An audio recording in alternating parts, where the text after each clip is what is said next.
Yo, what's happening, everybody? Welcome to another episode of Monday Madness, a special early edition because we had a bunch of people that didn't really make their time at CromCon. Or not, didn't get a time, or didn't make their time, or whatever. We're gonna try to make sure people get out here and get some time. That's what we do. Yeah, my voice is wrecked. No, I ain't got much sleep. All that, you know. I'm waiting right now for Nyriam and Red Gaze. Drop on out here. Join me in the stream. Well, come on out then. You know, it's that time.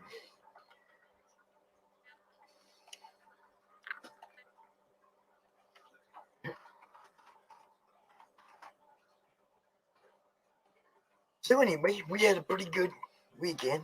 We had we did CromCon again. It's always tiring. It's always, I throw myself out there and then I don't get a whole lot of sleep. I push through and get up today. I had to get up with the kids today, so I didn't get to go back to sleep because we have one that's in virtual and one that's not old enough to be in school yet running around here. So, don't get to go back to sleep. Once you get up to kids, you're up to kids. So here I am, still awake. How you doing, Mr. Lee? What's happening? I see you. I see 4 people in the chat. I do not see my guests in the backstage. I'm like, okay. Well, come on then. Oh, yes, come on then. The link is in your chat, Miriam. The link is in the chat. It's in your, there she is. There she is. Okay. I will shut up now. Hello. What up? Oh my God. I know. I look horrible. I'm like, I just went down.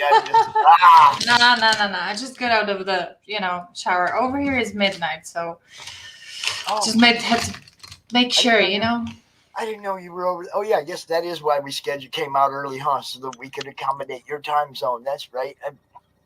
You're awesome. You're awesome. Weekend for me, man. I'm working on 34 hours of streaming now or something since Friday night. So what's up? I need to talk to this guy though. You notice I don't have a intro, right? For my Monday. That's the master of the show. That's what I'm saying. It's like I got one for my CromCon event, but I don't have one for my Monday shows. I know what this guy does. Magic. Magic, yes. It is magic for those of us who can't do it, bro. Count on it. I prefer the term sorcery. Okay, I'll go with that. Good luck, Gandalf. So how you guys doing tonight? Well, chilling. Yeah, pretty good. I got this guy named Chris. I think you guys know who he is, but he said he just woke up, but he wants to maybe come out and join you guys for a little bit. Are you serious? Chris is here. You know the guy. You know the guy, right? The guy that wears red dresses, that guy? Yeah, that guy. Oh, okay. I know that guy. And the red werewolves. High heels, red thongs. He's got a lot of strange fetishes, but don't judge him. It's okay. For sure. Yeah, it's a good time. So why don't you guys go ahead and introduce yourselves, and I'll go ahead and start sharing this out to like 1 million groups so that we get seen. Okay, you go first. Oh, okay. You might know me, you might not. Red Gaze on YouTube. I've been around the scene for some time, helping promote people, and just doing good deeds and some not so good deeds, and eventually got into the world of creation, and I'm loving it. Absolutely loving it. Meeting a lot of cool people. Still meeting a lot of cool people, and just having good times. They're all about fun and making cool shit. That's it. I totally understand that. Yeah, and I'm the lady that's helping him creating that, like at least part of that, good shit. So, and I'm also creating some good shit of my own. So, yeah, Well, yeah. I mean, I have a couple of. I got both your pages. We got an hour, so I mean, we're gonna cover everything for sure. I got both your pages pulled up, ready to pull up whenever we get around to that particular thing. But I want everybody to know who you are because you guys are new, like to us madness people. My Twitter thing it's new. My reaching out up there and meeting all you guys is only a few months old, and then I got banned and they took a month away from me. How dare they? Oh man, and not just banned me, perma banned me. Wow. Did you say something naughty? 3 words. I already know those 3 words. He suggested Chris to wear green dress. Oh. I don't know if you get banned for that yet or not. Well, it depends. If you added more colors to it, like green, blue, purple, pink, it might get a little bit confusing. I know Chris would like to ban us for that. Ooh. Chris would like to ban anyone who says the word dress. Nah, come on. Last time we used apron, and he got offended. Well, it's just, it's only one step away from a dress, really. Well, I mean, did you see what Rich Perotta did? The drawing you did where Chris in the red dress meets Disney? I don't think I have. I think you need to show us. Well, I don't have it, but I will make sure that you get to see it because Rich will be out here later. I have a kind of question for you. Have you seen Chris in red dress riding a wolf? I think I did see that. Yes. Damn it. I think I did see that one. No, Rich is coming out after you, so I'll make sure that you guys all meet, and I'll make sure that he shows it to you. There he is, champion. Hi, champion. There you go, Jaylee.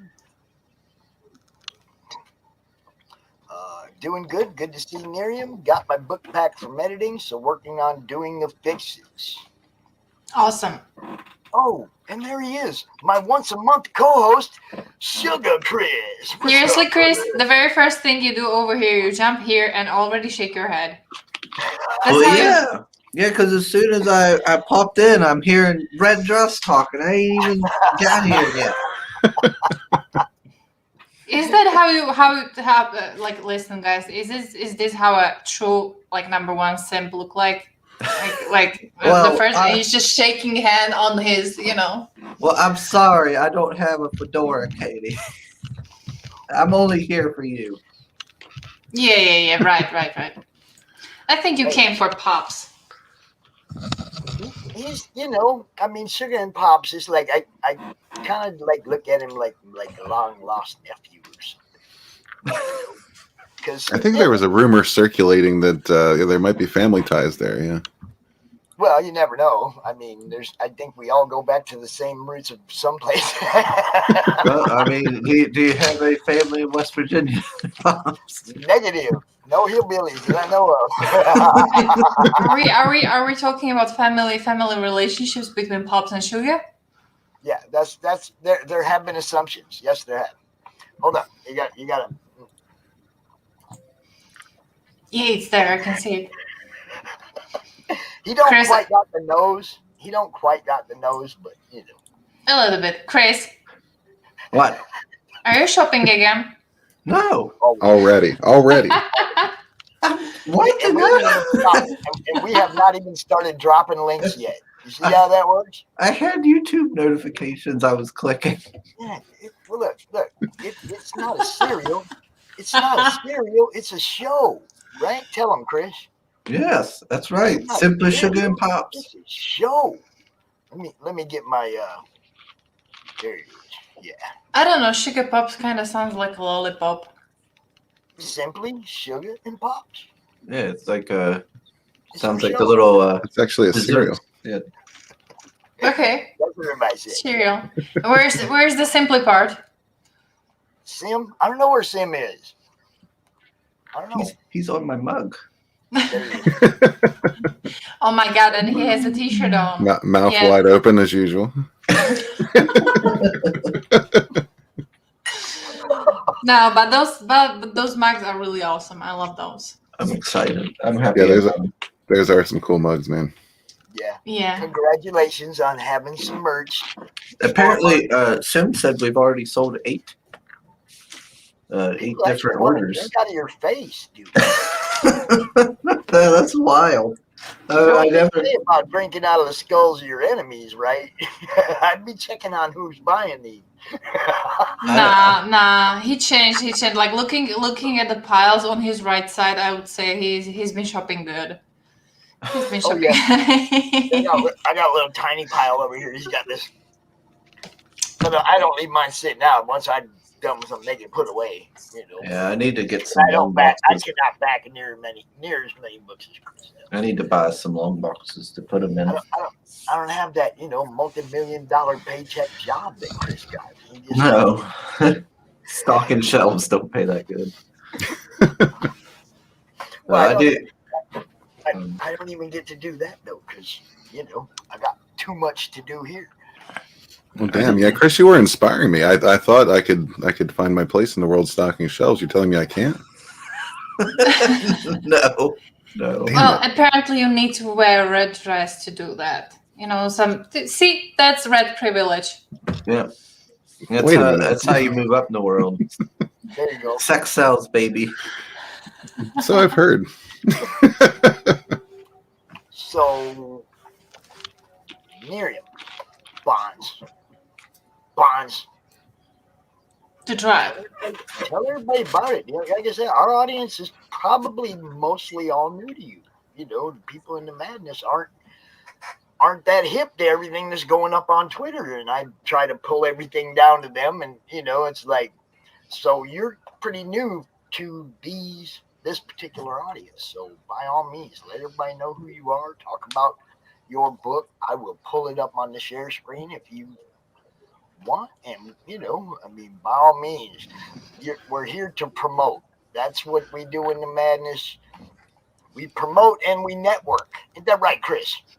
That's right. Yeah. That's what we do. Okay, so this is a little shock because I wasn't prepared, for a pitch of this. I was here just like a charming assistant. Get back in the saddle, Katie. Damn it! Okay, buy this shit. No, bag this shit. No. I'm gonna have to introduce her to Christie Shinn, huh? Buy this shit. No, it's how to start. Well, Should we start with the it video? started so long. Yeah, that would be a great idea. All right, I don't know if I clicked that button. Let me go back out and come back in. Oh, gosh dang it. Don't get it right. Pale Rider's here. See, I don't have my tech guy in the background doing all my stuff for me right now. Where's Phil? Everybody say, where's Phil? Or heavy metal. If you say heavy metal, he may even appear. It works like that. What are we talking about? My boy Phil Leon. He's my co-host in CromCon. And sometimes if you say the words heavy metal, he just appears. What's up? You know what's coming, Chris. Prepare thyself.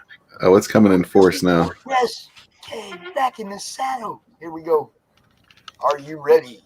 He was talking about edible red panties last time. I'm surprised it took him this long.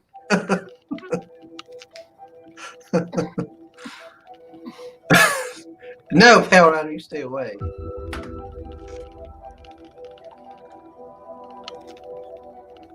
Can y'all hear that? Yes.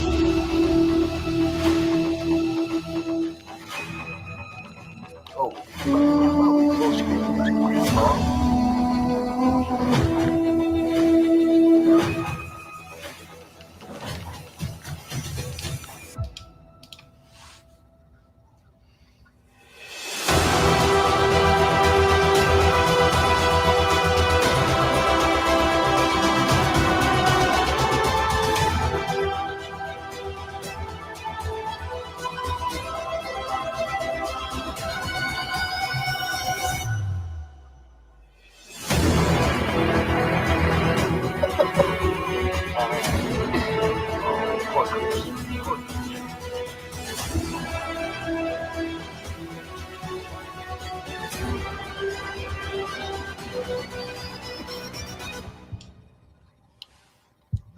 are you watching? Varian, are you watching?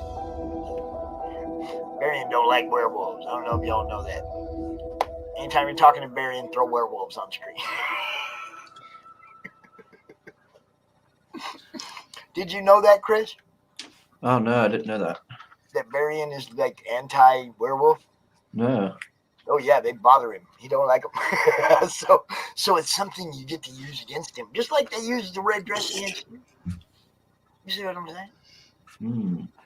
Hit the chat. Oh, werewolf. Oh yeah. Mr. O'Reilly, what's happening, brother? How you doing? Yeah, we're gonna look at this now. We're gonna make her talk about it. Back in the saddle. Yeah, pretty much. You could already see it in the trailer, right? By the way, the trailer is done by the amazing Red Gaze, who is like right over here, and also helped me establish this campaign from the scratch because you were asking previously about who I am. I'm an artist. I've been drawing for years.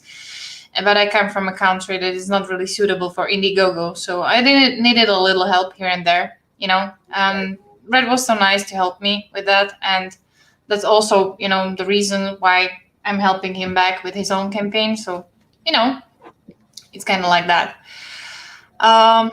Yeah, what you are looking at is it's called Bonds. It's a werewolf story, unlike any other. Usually you're kind of used to werewolves as a kind of scary creatures, monsters. Bloodthirsty beings. These are more of a spiritual beings. They are very strong. They are living their own life in their own society, their own hierarchy. They're pretty much living like us, just have this amazing ability to shift into a wolf, run wild through the forest, and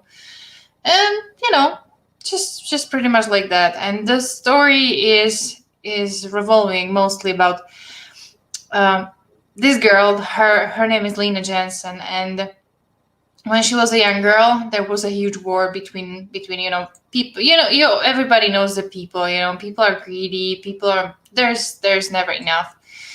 And there was this huge war between people and other werewolves. And during this war, she lost her parents, who were the previous leaders of her own pack, and she was left with her baby brother, with her small brother, and since they are living kind of dangerous life, she decided that she's not going to take a risk, of losing her brother, and she would train, the hell out of herself to become the strongest werewolf for the sake of protecting people that matter, and Jesse as well, her younger brother. So she's aiming to become the pack's alpha, the strongest wolf there is.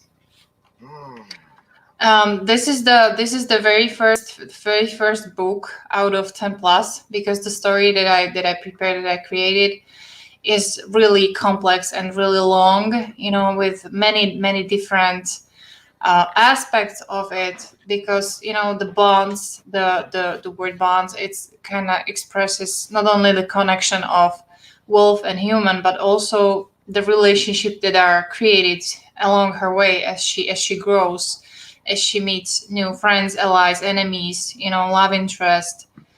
So yeah, you'll see. I think it's a completely different story as what you're used to. I don't really think you will regret a single panel of it. I'm gonna make sure of that. So yeah, that's pretty much it. We're in demand right now. How did you hook up with Red Gaze, and how did he assist you in making it happen? Just like that. Pretty much just like that.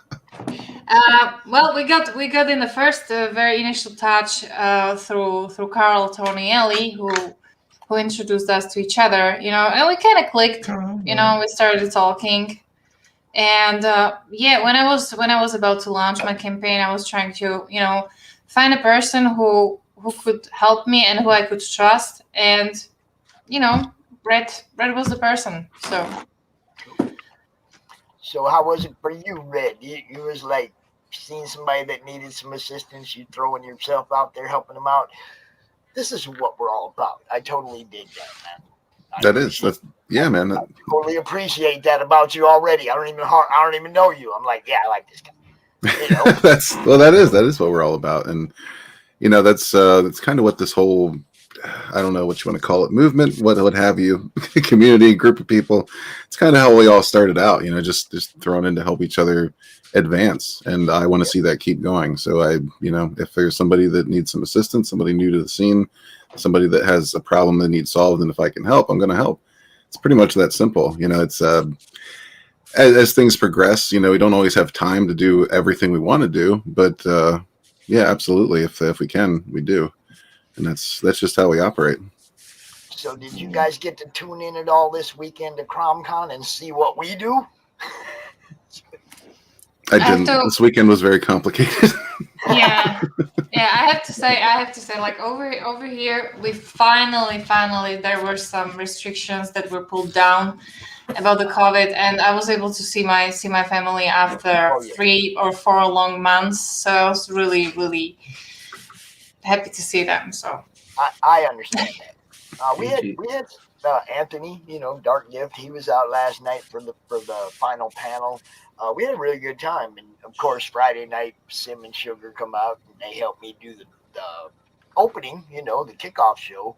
So it's great that I'm getting to know all you guys, and increasing everybody's fan base by bouncing them all off each other. That's what I try to do. Get everybody in one place, so somebody that likes that never heard of you might go, oh, that looks pretty good, and they're coming over here checking out your book. Yeah, and that's awesome, man. That's what I've been doing since the day Emerald City went down last year. I'm not a con promoter. I'm not a con organizer. I'm not any of that. I'm a freaking comic fan. That's awesome. And when Emerald City went down, I was talking to Brian Polito, kind of, internet friend of mine. We've been talking for a few years, and I was like, what are you going to do, Brian? Brian's like, I'm going to have all my stuff sent back here to Phoenix, and I'm going to have a virtual con. And I was like, that's awesome. What about all my other friends? They don't have those kind of resources. What about them? It's like, so I started doing CromCon, and here we are a year later, and now it's starting to blow up. I don't know what to do. I'm out here losing my voice and going 4 days in a row instead of just 2. But they're saying you don't know what to do. Just enjoy the ride, dude. Yeah. I know that feeling. I started the morning roast as just like, well, I'm going to do this on 2 days a week. That'll be the only shows I do. And then I still have time to, do things with my life. And now it's like people will message me being like, hey, can we do something on this day? Hey, can we do something on that day? Hey, what's that? Well, yeah. I'm like, well, okay, there goes my life. Get to that one too. We're going to get to that one too. I got that one keyed up. Don't worry. What's up, Michael? How you doing? Michael's one of them super backers. He sees stuff, he buys it. We have a few of those that come out in, man, I mean, Mike and his wife, Trish, there's a guy named Joe Frazier. They come out, they see stuff, they just buy. I back that one. Awesome. Back all the books these guys back. You know what I mean? It's like, but that's what we try to do. Bring people the stuff they want to see. Oh, and there's his wife too. Look, they're both out here watching. That's awesome. There you go. Yeah, Chris, just a heads up. It looks like Pale Rider's probably drunk already, so prepare yourself. Oh no. Oh yeah. Hey, you never know. We're gonna get him out here one of these days too, Chris. I've been trying to get Pale Rider on for a year. Pale Rider, I have one word for you. Yuri. I've been trying to get rid of him. Oh, come on, Chris. Y'all be nice now. Chris, come on, be honest to yourself. The very first stream you would have where Pale Rider wouldn't pop in, you would start second guessing yourself, and you will start, wondering like what's wrong, what happens to him, if he's all right. I would be worried about him. I'll say See? that because See? it's not normal. I would make sure he's okay. See? That means you care. See? Well, There you go. I'm just such a nice person. I like the surfer. I ain't gonna lie. I like the surfer. All this sold out stuff. Sold out. Yep, those were the 3 big traditionals that were offered during the closeout streams. We had like 3 big closeout stream, and each of them was accompanied by a really big traditional. Let me check. Man, I have to tell you, we do have something we have in common. For example, this one. What you got there? What is it? Ooh. Oh. Yeah, And these are pretty much the same or similar examples what I have for you, what we have for you in Sunstorm, because there were some really awesome traditionals in Sunstorm as well. There's still one more, and there's gonna be even more, because why the hell not? You and I do have something in common, though. I just want you to know that.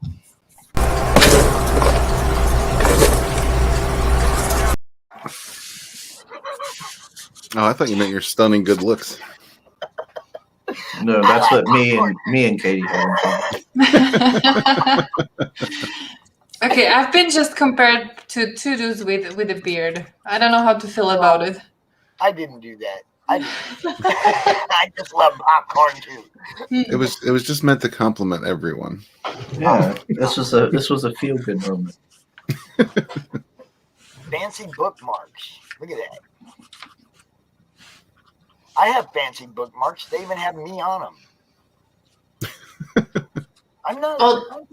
I tell truth. I tell truth and honesty. I have bookmarks with pops on them.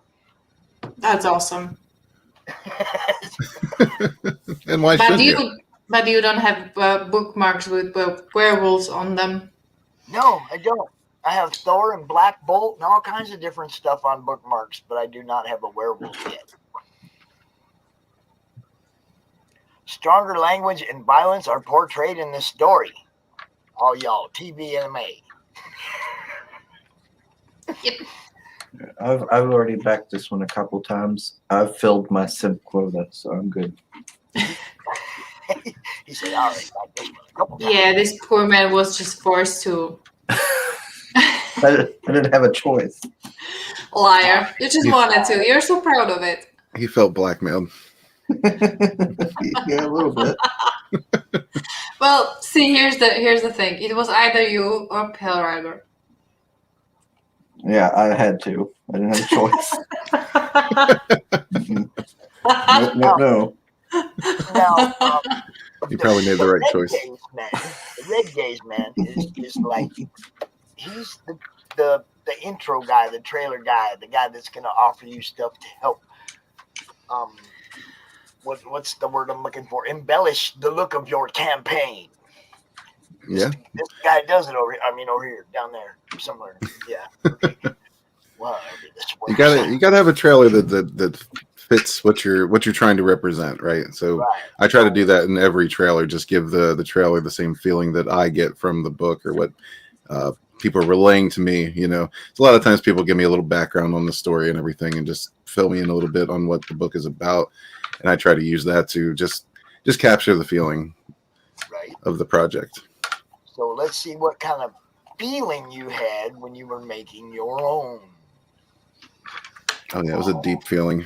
It's very sensual. Deep in his loins. So, before we play it, go ahead and just tell everybody what you did, what it's about. It's still got 11 days left. And, we get to really talk about this one for another week or so. Oh yeah. Yeah, well, I started off with a novel. The last campaign was a prose novel. So I just got, I don't know, I've always wanted to write a novel, and I've tried a couple times. Yeah, there it is. But I had a terrible tragedy happen once. I was about 20 chapters into a book I was writing, and my hard drive crashed, and that was before I was, in the habit of backing up. So that was kind of a wound to the soul. So that took a while to heal. But then with our current pop culture and the way things are going, and just I was inspired to create something better than what we're getting. I mean, I know that's not very hard, but when I say something better, I mean something It's magnificent, not very something hard when it comes to legendary. what the mainstream's doing. It's starting to get a lot harder when it comes to what you're competing against in the indie industry, for sure. Yeah, I mean, yeah, that's for sure. Great stuff coming out, man, and you're not finding it on the shelves under the main two banners anymore. It's kind of sad. I mean, I liked what Donny Cates was doing. I ain't gonna lie, I liked what he's doing with Thor. And when he came out last week and said, "Oh, I just did my last panel of Venom," I was like, one left. You know, it's like there's one book left that I'm reading, and out of the whole big two, it's horrible. I'm a fan of comics. Yeah, it's almost like they're trying to make sure that you're not a fan of comics anymore. Well, I don't know if they're just trying to drive it all toward the screen medium or what. You know, I mean, yeah. Well, I think they're pretty much going where the money is, and that's where the money is. So they're ignoring the other mediums that aren't benefiting them, and just kind of casting that fan base aside. Well, yeah, which is sad. Everything's gone very corporate. Yeah, yeah, that's exactly right. So yeah, Sunsworn is going to end up being. Well, hi, Phil. There's my co-host. There's my co-host. He's in the chat. Your co-host is in a chat. Are you sure you're working your stream right? That's step one. Well, you got Chris right here cleaning his gun. I believe is a veiled threat to Pale Rider. Wait. He's cleaning his gun. I'm a fan of Chris sitting here. He knows I'm a fan of him cleaning the guns on the stream. I'm all for it. It's like 2A all day, baby. You know. Yeah. Oh, YouTube just wants now to tell me that we're live. That's awesome. It only took y'all 30 minutes to figure that one out. Chris, do you even use those, or are you just randomly every week just go one by one to clean them and clean them and clean them? I've got a lot of guns to go through, so yeah. He's got to clean at least 2 a day. I've just been cleaning them all in a month. And then when you are finished with cleaning all of them, then you just go straight from the first one. Oh, no, I haven't shot him in a long time. A few of them, but he's still gonna have to clean again. Yeah, I haven't been to the range in a long time. I kind of want to do it again. Too many people have, Chris. It's kind of been one of those years, bro. Yeah. You know, I mean, I just got to start going out and playing golf again. At the end of last year, before the snow, we had to go to Indiana to play golf because they weren't letting us play golf here 30 miles away. It was like we couldn't play in Michigan, but we could drive to Indiana and play. I'm trying to translate those smiley faces over there, like smile, smile, monkey, red dress, drink, wolf, red dress, smile, smile. Yep. Oh, I don't get that monkey part. Maybe the monkey's red. We know you're not going to disappear, Pale Rider. We know you might pass out, but you won't disappear. Pale Rider's always looking something to drive me insane. Let's get back to this. Let's watch this video. What do y'all think? I'm down. Oh yeah. Always ready to watch a Red Gaze trailer. Let's make sure I do it right this time, though. Let's make it bigger. Make sure volume's up. Yeah. But I got no sound.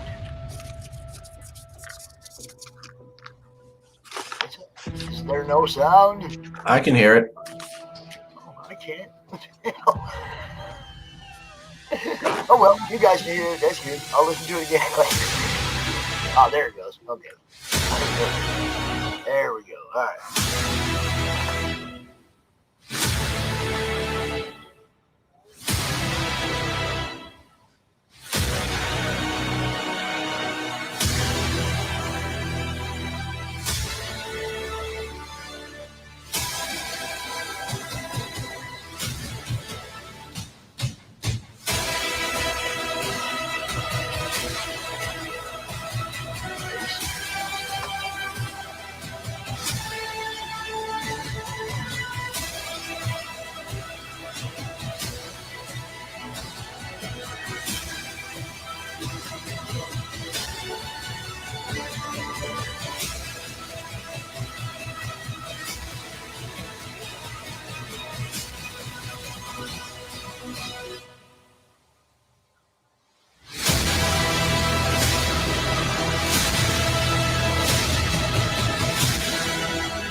All right. How did that make you feel, Pops? I like it. It's a little bit, it's uplifting. Uplifting. So tell me why it's uplifting. Well, like I said, this started as a series of novels, and it's going to continue as a series of novels. I have 6 books planned so far, but in between each of those novels, I want to inject at least one comic, just to kind of tell a standalone story, take some of the characters and play with them a bit, and just have a fun time with it. So that's what we did with Wings of Vengeance. This takes place between the events of the first and second novel. And if you're curious or if you're concerned that you might need to read the novels to understand what's going on here, you won't have to. I encourage you to, because it's a broad universe and it's just going to keep expanding. But yeah, if you just enjoy comics, then there's going to be no problem for you, because we're going to have an introduction and just kind of a summary as to where we are, and introduce you to the universe a little bit right on the first page, and we're going to go from there. And it'll allude to some things that have happened, but you don't necessarily have to have experienced those things, right? So this is just meant to be a fun standalone story, very fast-paced, action-packed. 3 of our characters are, well, I should probably fill you in. Initially, in the first book, there's a war that takes place in the Astral Union. They're invaded by an organization called the Violet Circle. And the Astral Union was generally a near utopian society. Everyone was kind of, it was a very peaceful place. Most folks were taken care of. There are a few rogue elements, but nothing too threatening. Nothing that would really turn the galaxy on its head. But then enter the Violet Circle, and the leader of the Violet Circle had an old grudge, an old score to settle with the Astral Union. So the galaxy is now war torn. It's been ravaged. There's a lot of dead, a lot of chaos came to the galaxy. So it's not what it once was. So in this book, we begin, the Astral Union is rebuilding, and there's still some remnants from the Violet Circle lurking about the galaxy. Some of them still hold worlds and are still a threat to the citizens. So in this book, Wings of Vengeance, our 3 heroes, Aster Sunsworn, Trip Vengeance, and Ginny Zinn, are venturing to this world to liberate it from some of those remnants. A villain named Kavar is holding it down with his army of Drakor, which are basically space dragons. I like to explain that. I just didn't want to call them space dragons because that seems lame. But yeah, they're known as Drakor. And they're also going to discover that there's a key individual also being held on this planet that could really make a difference in rebuilding their galaxy. So that's what they're venturing to do in this book. It's, like I said, it's going to be nice and fast-paced action story, with a lot of cool visuals provided by Nyriam, and just a fun time. And if you're not familiar with the Sunsworn universe, this will definitely be a great introduction. Cool. I'm over here dying. Don't worry about me. Don't worry about me. It's the good stuff. Don't worry. Pop's got the good stuff. Chris knows we don't mess around in Michigan, baby.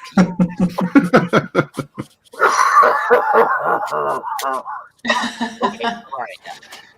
Mr. Sim is in the chat. Yeah, I sent him the link. I told him bring his old French ass on out here, Canadian. He don't want to say French. He's Canadian ass on out here. He don't want to admit to the French part of that. Doesn't he? I thought he was proud of the French part. I don't know. Maybe he is. I could be wrong. I've been known to be wrong before. So yeah, man. I like the whole look of it. I guess we should look at a little more of it. So there you go, black and white to color. Yeah, I like it. Whose colors are these? That is Mika Fusco from Barbusco Studios. She's adding color to this, and I think it just pairs perfectly with Katie's style. Nice. Very nice.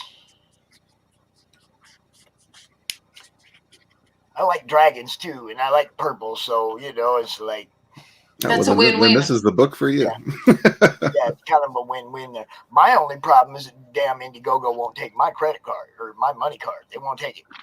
That's weird. Yeah, I know, because That is weird. Man, I was off the grid for years and years. I didn't have no plastic, no nothing anybody could connect me to or look at how much money I had or anything. It wasn't nobody's business. Never has been. I come off the grid, try to get set up so I can buy these guys comics. Get me all, do everything. Get a phone, a cell phone. I hate cell phone. Got a cell phone because you got to have that to hook up to all this stuff now, right? Yep. Can't get on Pretty grid, much. can't get on nothing without a phone, right? So I had to have a phone. Well, you got to have a credit card to do anything, or a money card, debit card, whatever to do anything. Well, I ain't had none of that in a couple decades. So I had to go get ID. I had to completely come onto the grid after being off the grid forever. And it's like everything, every step was a pain. Every step, nothing would go right. It was like, took forever to get this, took forever to get that. Finally get this figured out. And I finally got everything, and it's like, oh, and I still can't use the damn thing for what I want to use it for. Yeah, they make it damn near impossible to interact with the world unless you're locked into that grid. Well, that's what I mean. I've been off it for so long, and it's like everything I tried to do, was a complete pain. It was on the phone, actually having to talk to people. It was, none of the automated stuff was working. No, we're not doing that for you. You have to come talk to us. Everything was a pain in the ass. And then when I get it set up, I go to Indiegogo and I'm like, yo, man, how come you guys won't take my card? Like, oh, it's their fault. And I went to them and I said, yo, man, how come you guys in Indiegogo won't take my card? You guys, oh, it's Indiegogo's fault. Neither one of them want to claim that it's their problem to fix. And so I just can't buy anything on Indiegogo. I can buy stuff on Kickstarter. I can buy stuff anywhere else on the internet. Well, I know Indiegogo, there has been instances where people back campaigns and it just doesn't go through the first time. But sometimes it'll go through the second or third time. I hit Mike's like 15 times, dude. I've hit everybody's. Everybody who's something, just trying, hoping it'll go through, It's like, I've even hit some that I didn't even want just to see if it would go through. Maybe it'll work on something I don't like. That's my luck. No, it don't even work on the stuff I don't like. So, I don't think I've actually backed Sunsworn since I couldn't get into the drawn in tier. So I'll probably do that here when this upcoming month. Chris, listen, if I had another place where I thought we could fit in a drawn in tier, I would put it in there just for you. But I promise that we will try to make one or more for the next book. I mean, we could. Can you imagine how sexy drag horror would Chris do? That's true. We could, we could slap Chris's face on the dragon. No, the dragon dragon has to eat him. That's my call. Chris, we can make you a traditional if you want. Instead of red dress, it's red dracor. Not seriously. I was trying to refer into like you in a red dress riding a dracor. No, it's alright. How about red kilt, Chris? That's a little more manly, at least. How about the red tongue, Chris? At least it's towards something. Red toga, Chris? Tongue. Well, sorry, Chris. We were trying to make it more manly, but then Katie stepped in and said, "Nah." Katie won't let me. Nope. She's like, "Know your place, simp." Oh my god. No, come on. Well, speaking of simps, there is a simp tier on here. People like the beautiful ladies and the partial nip slips and that kind of thing. There's a tier called Sirens of Sunsworn. It includes these 3 beautiful trading cards, 3 beautiful art prints by Katie, and you get a book with a cover of your choice and a poster as well. Nice. So, I told you guys that Rich coming out after you, and Rich is the one that drew the Disney Chris. Oh. Yeah, Rich Perotta. We're talking about Disney Chris. We're talking about Rich. Rich Perotta. Yeah, he's coming out I mean, he just hit me We up. don't He need said, to I'm see that. ready. He's like, I'm ready. He wants to come out here right now. He wants to show it to you. No. Block him. What do you mean, Brock? He's my next guest, Chris. Kick him. I need to Reschedule. see that, Chris. I need to see that. No, we don't. We don't need to see that. Lucifer Storm, We need to how the see. hell are you, brother? Come on, Chris. In a span of 1 year, you could possibly open up a gallery exhibition. Just with your art, I hope he's already sent it to me. I hope he's already sent it. and it's gonna be called like Red Chris or Chris in Red. Yeah, you don't even have to get people to buy anything. They'll just charge them admission. They'll come in to see all of the beautiful Chris and Red pieces. Yes, I'm sure there'll be droves of people wanting to see me in the trailer. Well, it depends on the timing. If you manage to time it up with that beautiful run that you're planning to attend, so I think there would be many people wanting to see that. I would get them in there. I don't think that run's ever going to happen. I have to reach 1,000 subs first.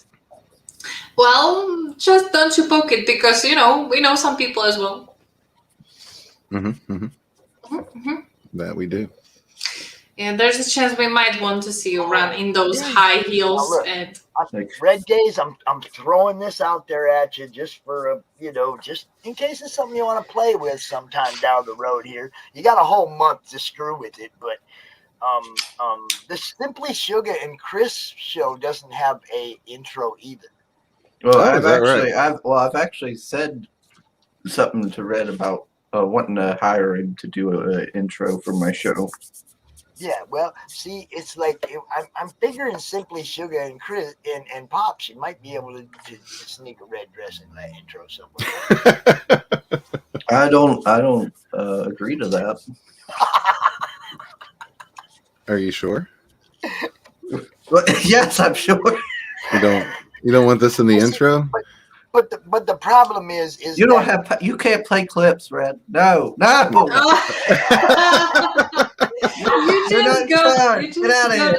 just got ahead of me. I was about to open the picture. Imagine that intro right there. I don't know you want which, it, Chris. I have no idea how Sim and I fit into that intro though. That's my problem. Well, we could keep the image progressing behind Chris, right? And you two could be over there toasting. The wonderful thing about this is when I ask somebody to work with me, I really give them a very broad range to work with. I'll like throw a concept at you, and then I'll be like, "Don't give Red." And I don't want to hear about it till it's done. Chris, can you imagine like how many people would buy a mug with that picture? Oh yeah. Look, I think Pelorader would buy at least 10 of them, so he could drink a different type of drink out of each one. If they're buying a mug with his mug on it, they'd buy a mug with him in a dress on it. Come on. Is the price worth my dignity? I don't know. Well, normally I would say that's up to you, but I don't think it is. I was about to say, like, what dignity are we talking about? Oh, poor Chris. I think I sent Rich the link. He might have fell asleep. I don't know. Yeah, I need to. No, I'll bet like Sugar kicked him out when I wasn't. I don't have the ability to. Now that guy would have the ability to. He could bring the guy in here, but my co-host doesn't want to help. Yeah. It's hard to find good help these days. Well, I mean, he was like awesome yesterday because I was like a half hour late for CromCon because we got stuck on the golf course behind some really old, slow people that were walking. And so I was like, yo, you're going to have to kick the show off today because I'm not going to be there for about a half hour. So, when I need Phil's there, but if he can, slide out and do work instead of do this, he'll do that too. He's a colorist. He's, a editor, he does all kinds of stuff. too. So. As high energy as you are, Pops, those slow old people are probably like half your age. You're just like, go, come on. Dude, man, I'm just like, yeah, I gotta hurry. I got a show to get to. You guys are holding me up. It's like, But yeah, Red, I do want to. You mean they're gonna try and actually fix your Chromecast today? Yeah, Chromecast sucks. Oh, well, look, he's got a tech in his house that he actually knows. Isn't that sweet? I wish the guys that come work on our house were people we actually knew. Be able to pay them on the side. Little tip, make sure you do this like super good with the best stuff. You know, it's always best to work with people you know. That right, Rich? What? Yeah. What? Hi. You already sent that piece out to me, didn't you, Rich? Yes. Yes. You got a picture of it, though. You got a picture of it, though, don't you, bro? Oh, a picture of that a while ago. I have to see if I can find it. No, that's all right, Rich. Don't. Oh my God! I put could too much already effort. see All that right. little glimpse of hope in Chris's eyes. We want to see the Disney Chris. You No, have to you don't have to find put it. that kind of Wow! effort. Oh my It's okay. God! Yeah. I had it on my other account, but my other account's gone because it's Rich. My other account's gone because that one was suspended for 1,000 years, and I had to start another one. So I'm like, all right.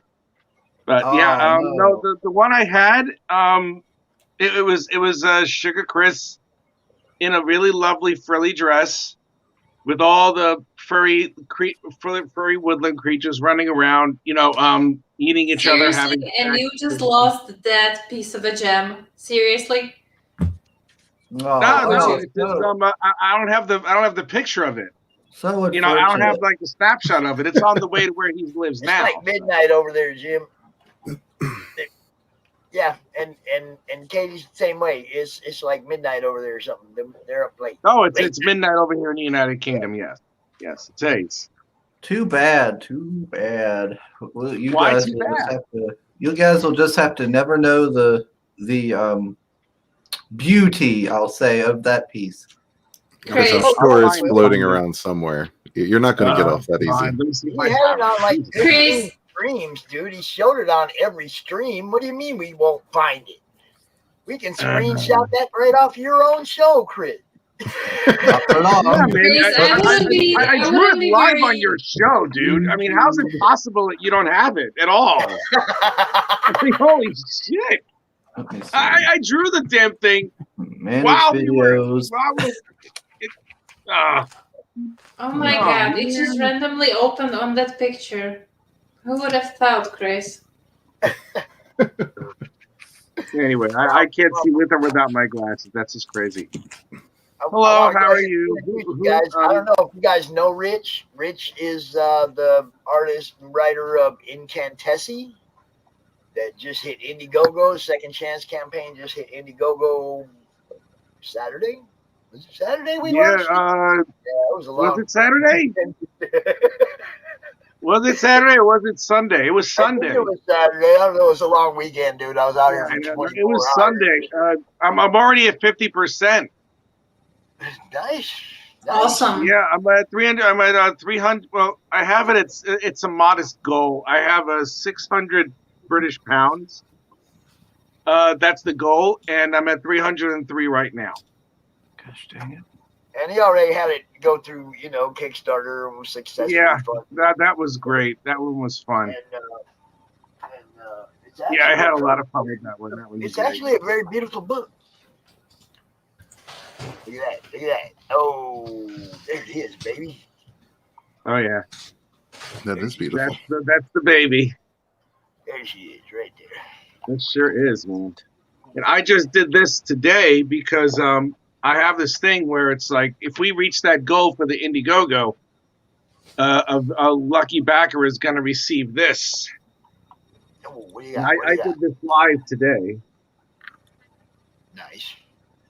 Thank There you. go. That's the character. That's the character in question. And if we get the 600, there's going to be a lucky backer who gets this. Oh, you're gonna So- get the 600, Rich. Don't worry about it. I guess I don't know. Look, I'm happy with it. I don't know if you guys know what we did with Rich with his first campaign. Oh my God, yeah. But That was too Rich much. used to have a really big flowing head of hair. Okay. Yeah, yeah, that was great. We threw it out there one day that if we get him to 300 or 3,500 American, that he was going to take it off, and we got him there, huh, Chris? We did.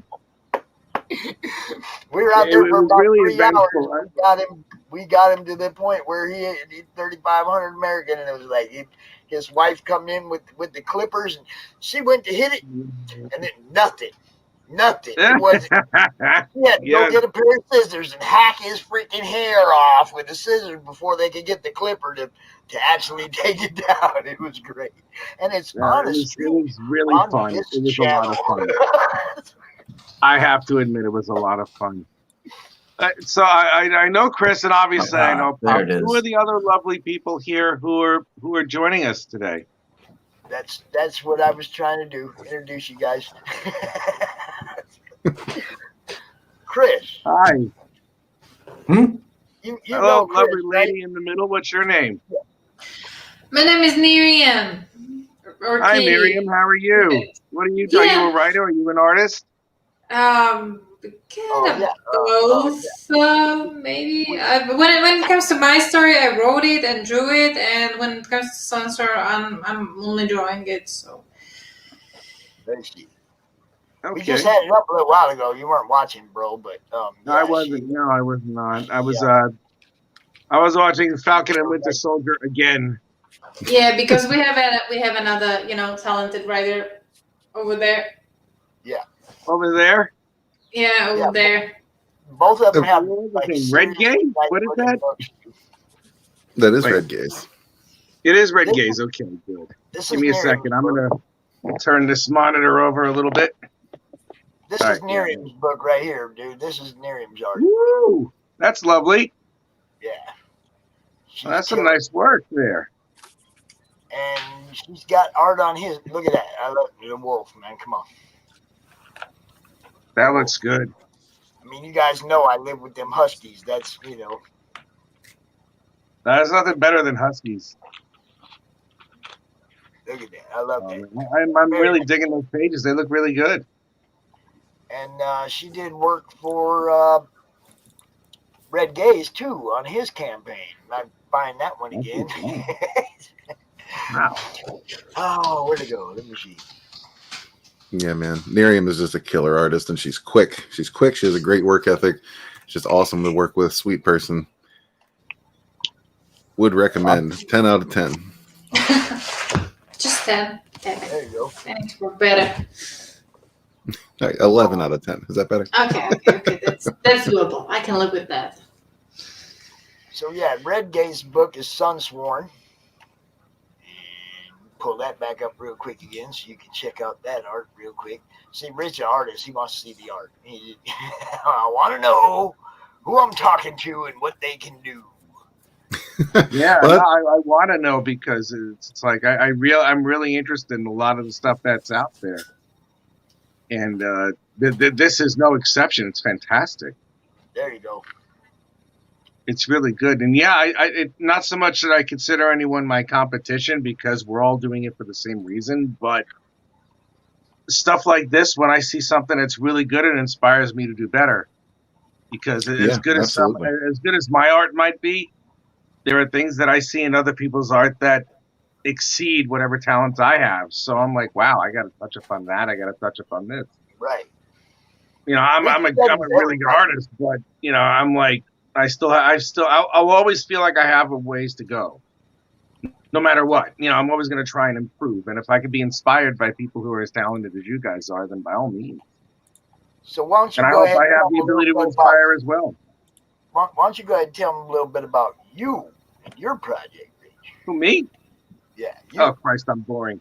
How many times have I said it? I've said it a million times already. The Incantessi is a 4-chapter graphic novel. Hold up. I said tell them a little bit about you. Me? And then about your book. Yeah. Oh, yeah, I draw comics there. And I write stuff. Wow, that's probably the shortest pitch I ever heard. Well, that's the important bit, right? My first professional art job was Marvel Comics. I started work there in 1995. Worked there until about 2005. Got married. I took a break. And then in 2010, I got sick and tired of working in the domestic world, whatever it was. And I decided to see if I could do the freelance thing again. And I probably got a job over at DC Comics for a couple of years. And then I got divorced, and then I moved back up to New York, and I became an indie artist where I flourished. I've been doing that for about 7 years, and then just about a year and a half, I decided to publish my own property, and this was born out of a commission, of all things, from an actress from Italy named Sofia Broccani, and I put her on the credits because without her, I wouldn't have this damn thing. And what happened was, let me just turn this around again. There. And what happened was she asked me to do a commission for her, and I was like, all right, what do you want to do? She's like, do you think I could be like a sorceress or something like that? I'm like, yeah, sure, why not? So I drew the character, and it just flowed out of my hand. I was like, oh, okay, I'll do this. Okay, I'll do this. Yeah, this looks great. Then I decided I wanted to self-publish, and I realized that a lot of characters that I created really sucked because they were like late 80s, early 90s image knockoffs or whatever the crap they are. It's good to see you're still at arting, Rich. Yeah, Jim, I am never, ever going to leave the arting thing, no matter what happens to me here. Trish gives me air hugs. Yes. I feel the warmth. And we actually had women that were watching him when he did the haircut thing, that were mad that he was cutting his hair off. They're still mad at him because he cut his hair off. Yeah, I'm. See, that's the thing with me. It's like I'm really sexy. I'm very handsome too, and when you take away the beautiful locks of hair that I had, I diminished my beauty for a little while. So yeah, I did it for a good cause, though. So we're all good. It's growing back. There you go.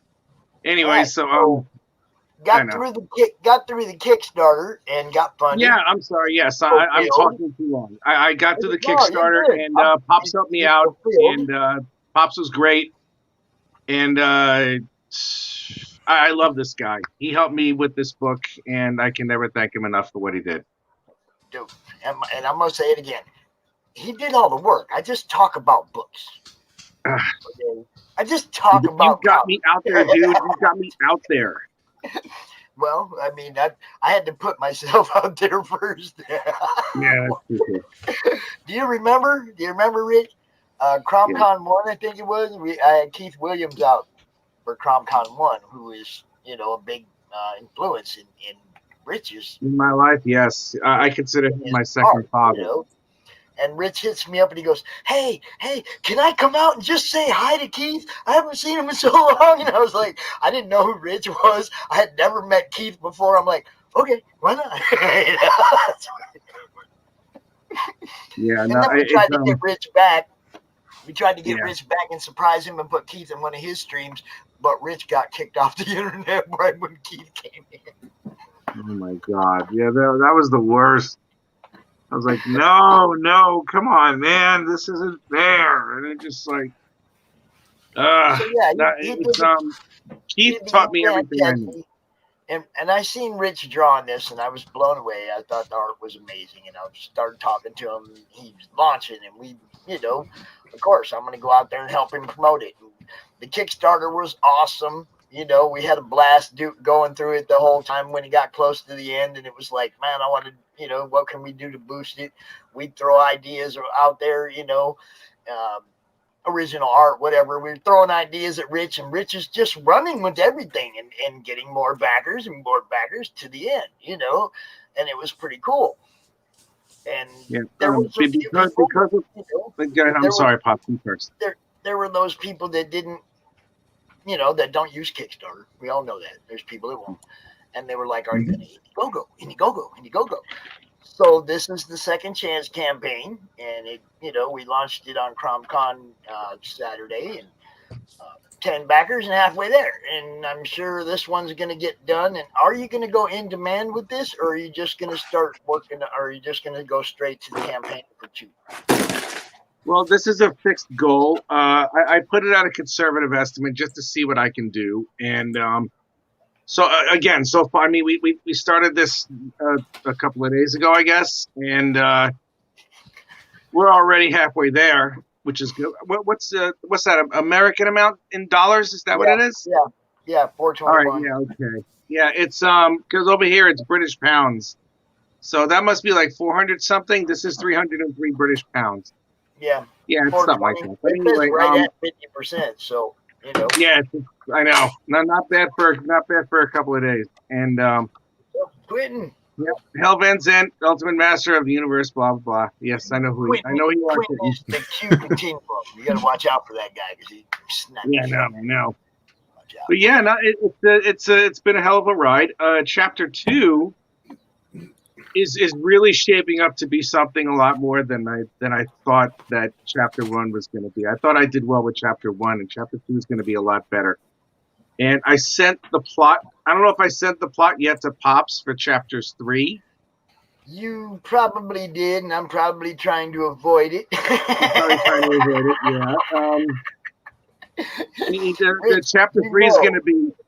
Chapter 3 is going to be really raw, and it's going to be really. There's going to be parts that are going to be wonderful and terrible at the same time, and then Chapter 4 is going to flip any expectations on top of their head. Well, I know, I know some people send me PDFs, and it's like I'll be blown away by the story and the art, and I'll go out here and but I don't have it in my hands, so I don't really know. You know what I mean? Yeah, I'm not gonna. If you don't want to look at it, you don't have to. It's okay. No, what I'm saying is like usually if you give a review on a PDF, you have no idea what the quality of the book is. That's very true. Do you see what I'm saying? So it's kind of hard to go out there and really blow the horn on something if you don't really know what the product's going to look like when you get it in your hands. Well, Rich sent me one of them proof copies, so I know what it was going to feel like in my hands. And, you know, it's like when I went out and talked about it, I actually got to go out and talk about the book, not the PDF, not, you know, how you know what I mean? I got to talk about the book. And that makes a huge difference. And I'm not even a reviewer. Rich knows I don't even like to do reviews. Because I prefer to have I had no issue sending it to Pops or anybody for that matter. If they're gonna put me on their podcast or whatever it is, I mean, if they ask for it, I'll do it. But for Pops, I was like, here, just take it, see what you think. And I'm glad that I'm very happy that he liked it. I'm very fortunate about it. Yeah, I was blown away. It was good, real good story. And then he starts giving away original pages from the book, you know, because Rich is a traditional artist, so he's got all this actual art. Yes, so the day we did the head shaving thing, everybody that was there, Mike, Chris, Sim, Rich is like, and Trish and Mike in the chat, everybody that was hanging out for the whole stream, Rich is like, I want to give you guys all a page. I'm going to get the pages to you as soon as I have money to send everything and I have a minute to breathe. Dude, just you offering that to us just because we were hanging out with you. Yeah. You know, you're definitely going to get them. It's just a matter of when I can actually get them out there, because I discovered something really fun about, you know, delivering mail from the United Kingdom. And it's only because of the pandemic, with a lot less flights leaving for delivering packages, and it's longer, and because of, you know, Brexit and all that other stuff, it's taking packages longer to get to the United States, and they've increased the price of them threefold. Before, it would cost me about £10 to send a package of something that I would send to like Chris or to Pops or anything along those lines. Now it's $30. Have you talked to RJ? That's 45. That's $45 American, and I'm like losing money as a result of it. So I was just. Have you talked to RJ yet? Not as of yet, but I will talk to RJ, and I'm also for the next Kickstarter campaign. I'm going to streamline everything, where I'm not going to do any like large commissions or anything unless I mean, I'm going to increase the price of the large commissions because I have to make sure I cover the cost of the delivery. Yeah. And the same thing with the comic book pages; they have to go up a little bit too. Well, I mean, You know, it is what it is. you're I mean, giving them the away. cover for issue 2 the cover for issue 2 that I drew, I'm gonna charge $200. And I mean, you're already, dude. You kill it. Look, the pages that I got coming, I'm like, Jack, I already got a spot for it on the wall. Mr. Yeah, Pop. Mr. Pops. I'm Hi, sorry. Pops. Nyriam and them gotta go. Oh, all right. Well, I'm really sorry, but sorry. I have a day job tomorrow, and I'm getting up really super early, and you guys were here for your hour. You stayed longer. You check out whenever you want. Yeah, thank you for having us on. Thank you for Yeah, being thank you us. very much, Both of Buzz. you, thank you for staying. Yeah, good to meet you too, Rich. Yeah, The but honor is that was mine, what both of you. Thank you so much. That's really what the main thing is getting everybody to meet each other, because like Nyriam and Rich are both over there. You guys never know. Yes, we are. There's some collaboration action. That's the whole thing that I try to do is make sure everybody meets each other, do some networking, promoting, connecting covers, crossovers, whatever you want, we can do. Make shit happen, man. Well, while I was scrolling through my channel, for reasons, I noticed that I haven't had you on in a while, Rich. I'll have to get you back on again. Whenever you want, man. Whenever you want. Red Gaze, Nyriam, thanks for coming out. You guys Thank are you, more than Pops. welcome to come out anytime, man. Or anything you got going on, you want to do launch parties, whatever. I'm down. I do it. thanks a lot. Thanks Very a lot, cool. Pops. And All right, guys. sign up for It's good CromCon meeting you both. 14 Have a good night. next Monday. Night. Good night, guys. Good Chris, night. you're beautiful in red, brother. Yes, he is. He's sexy. He is a gorgeous piece. Right before he leaves, that son of a bitch. Beautiful in red, brother. Beautiful in red, brother. Look, just like Electro over here. Oh, Beautiful in God. red, brother. You do. Yeah, so yeah, man. I'm halfway there already. I'm halfway there. That's a good thing. And that's That's a good that's thing. what keep pushing it out there up on Indiegogo because or up on Twitter because that's where most of the Indiegogo people at, and remind them Okay. that all them people that seen it last month, now you can get it. Yeah, I'll have to. Yeah, you just launched this. You just said, right? Yeah. Saturday. Are you sure it was Saturday? Are you sure it was Saturday or was it Sunday? Well, who gives a shit? I don't care. Yeah, I just launched it a couple of days. Yeah, so yeah, I'll have to have you on for that so that we can promote it and stuff. I'm sorry that it's taking so long. I mean, it's just the overseas delivery. So far everybody that I've delivered to the United States has gotten their stuff, so I'm happy. Oh, that's good. Yeah, it's taken a while, but it's taken at least 2 weeks for the smaller packages to get there. So I'm happy, but Didn't you say that you had sent something else to me that we're still waiting to arrive? I'm sorry? Didn't you say there was something else coming to me that we were still waiting for to arrive? No. This was a while ago. This was the Incantessi Companion because they had an issue printing it. And that took a little bit longer to come by.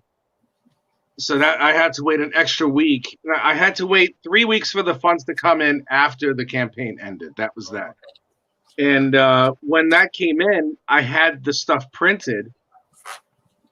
But then I had to but then they had an issue with the Incantessi Companion because I was going to include that with everything. So that took an extra week. And the smaller packages went out just fine. But then the larger packages wound up being a hell of a lot more expensive.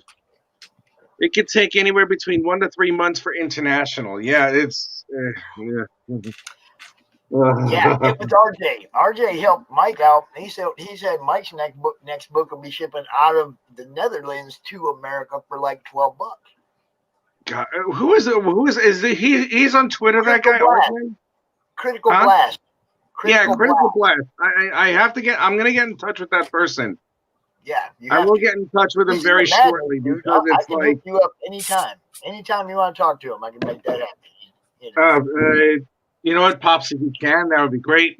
Thank you. That would be I will. really wonderful. If you can help me with that, that would be great. Thank you, sir.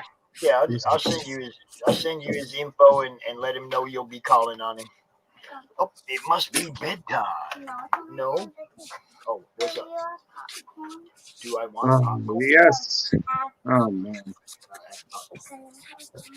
Pops, I'm really sorry. We kind of get Red has another stream, and I'm slowly going to go to bed. Thanks so much for having us. Nyriam, okay. Oh, the private chat? Yeah. Oh, what happened? Where'd he go? What happened to him? Pops, what are you kicking Rich for? I did not kick Rich out. You come back in here. Sorry, I'm Get back. back in I didn't mean it.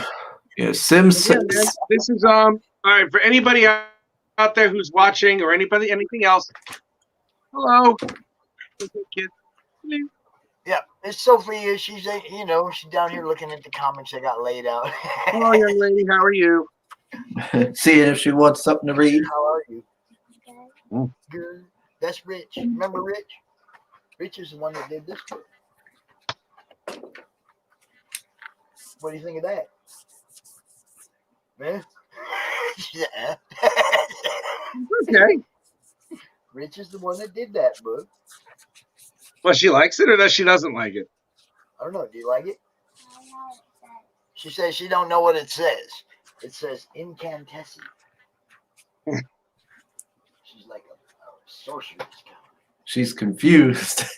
Yeah, she likes girls that got sorcery powers. She's like, yeah, I like that. I'll check that out. Oh, okay. Oh, yeah.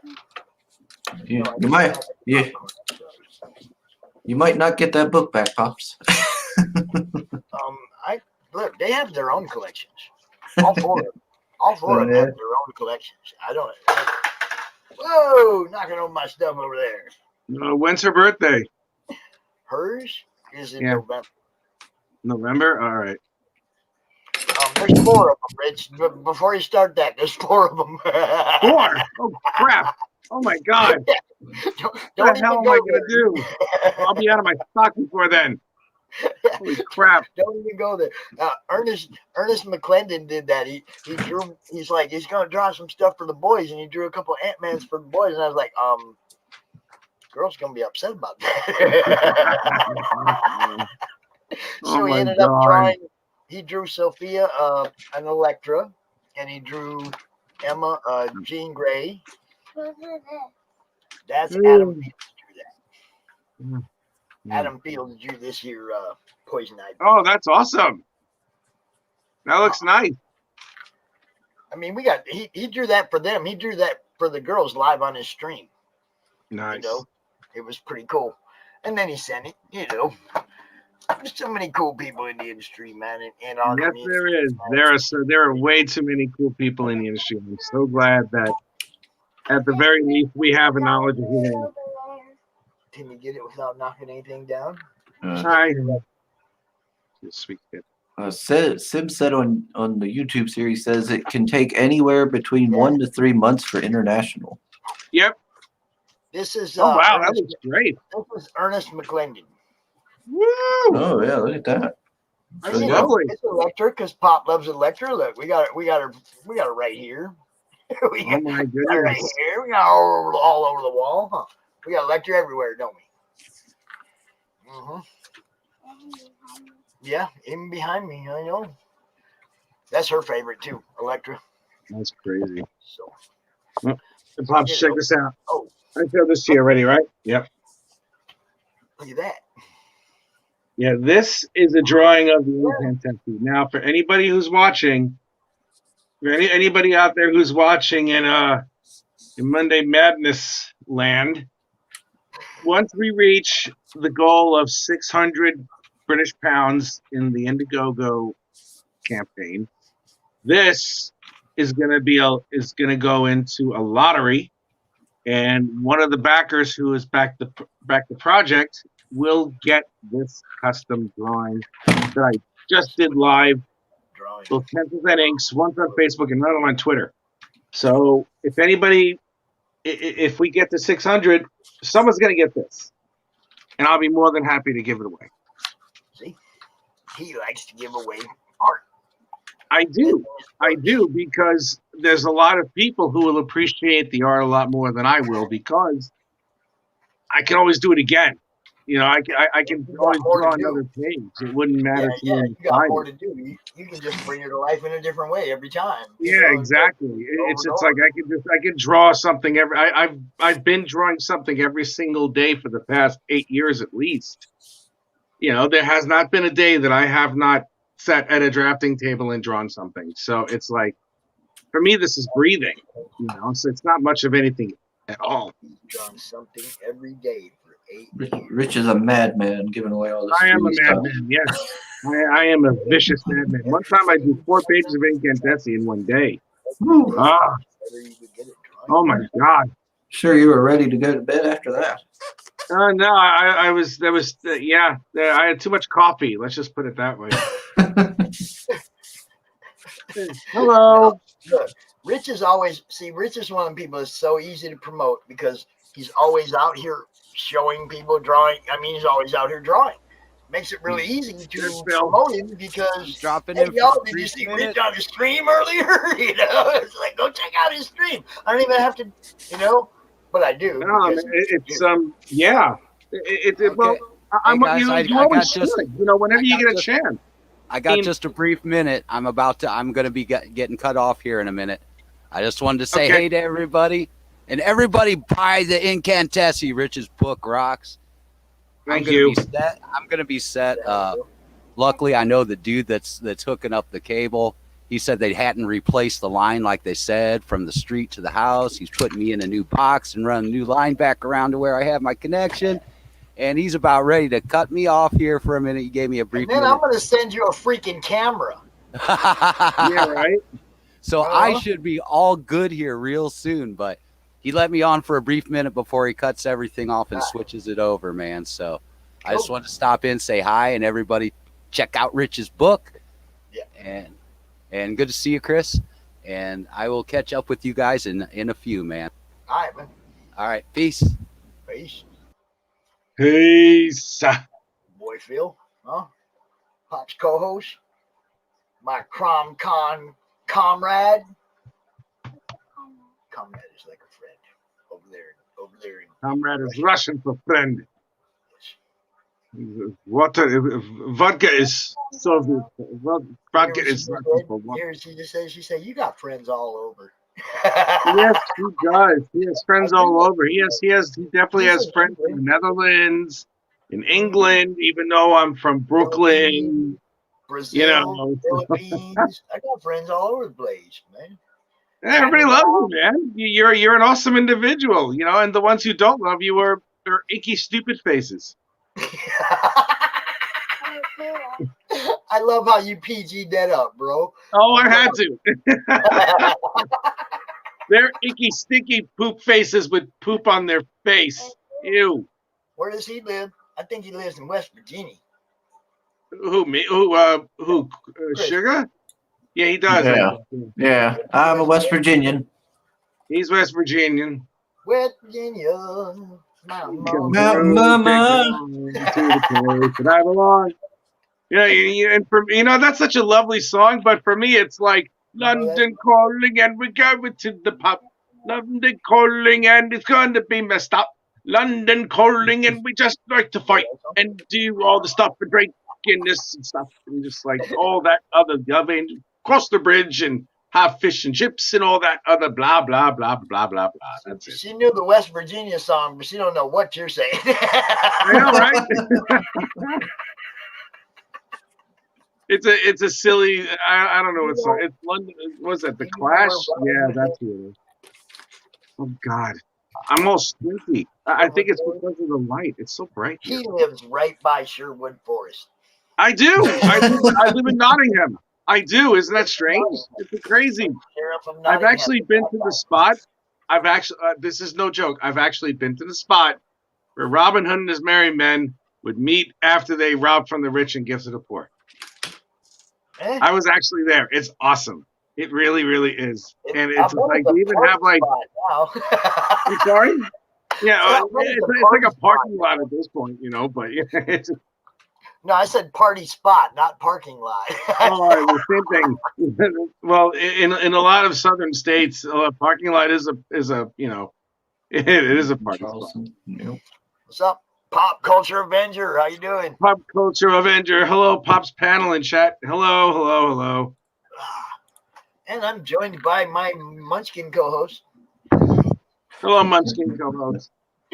Actually, you know, she's like helped me out sometimes, like pulling the name out of like for a drawing out of a hat or whatever.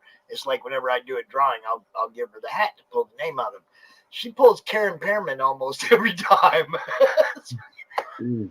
Karen Pearman loves this little girl because this girl pulls her name out the hat all the time. Oh. She's You just don't know how to smile right now, do you? she doesn't have to smile. She doesn't. It's okay. I can't stop smiling because I'm just tired. This is it though, because it's like I'm 5 hours ahead of everybody, so it's like, yeah, let's have a podcast at like 6 o'clock, 7 o'clock, or even 8 o'clock at night. I'm like, oh fuck, I'm like, oh my god, that's like 1 o'clock in the morning. Well, it's like for me, you know, like I usually start 8 o'clock, but Nyriam wanted to come out, and I was like, okay, I'll come out earlier because she's over there. So we started at 6. Where is she? Where she's not in England. Where is she from? She's in what? Where did she say? What's the name of that little teeny tiny country in between there? Oh, What, Luxembourg? Chris, where's she from? Who? Nyriam? Slovakia. Slovakia. That's where she's from. Is Sokovia? She's from Sokovia. Didn't that stuff like launch into space or something and got blown up by the Avengers? Yeah, she was out there whooping Ultron's ass, man. Oh my god! Yeah, no, oh man, you know, I've been watching. Oh god, it's almost time for me to go. It's like 10:20. It's 12:28 already. Yeah. Oh man, I don't shut up sometimes. God, that's me. I'm just bad timing all the time, really. But that's what we're here for, is to talk about you and your project. So that's all good.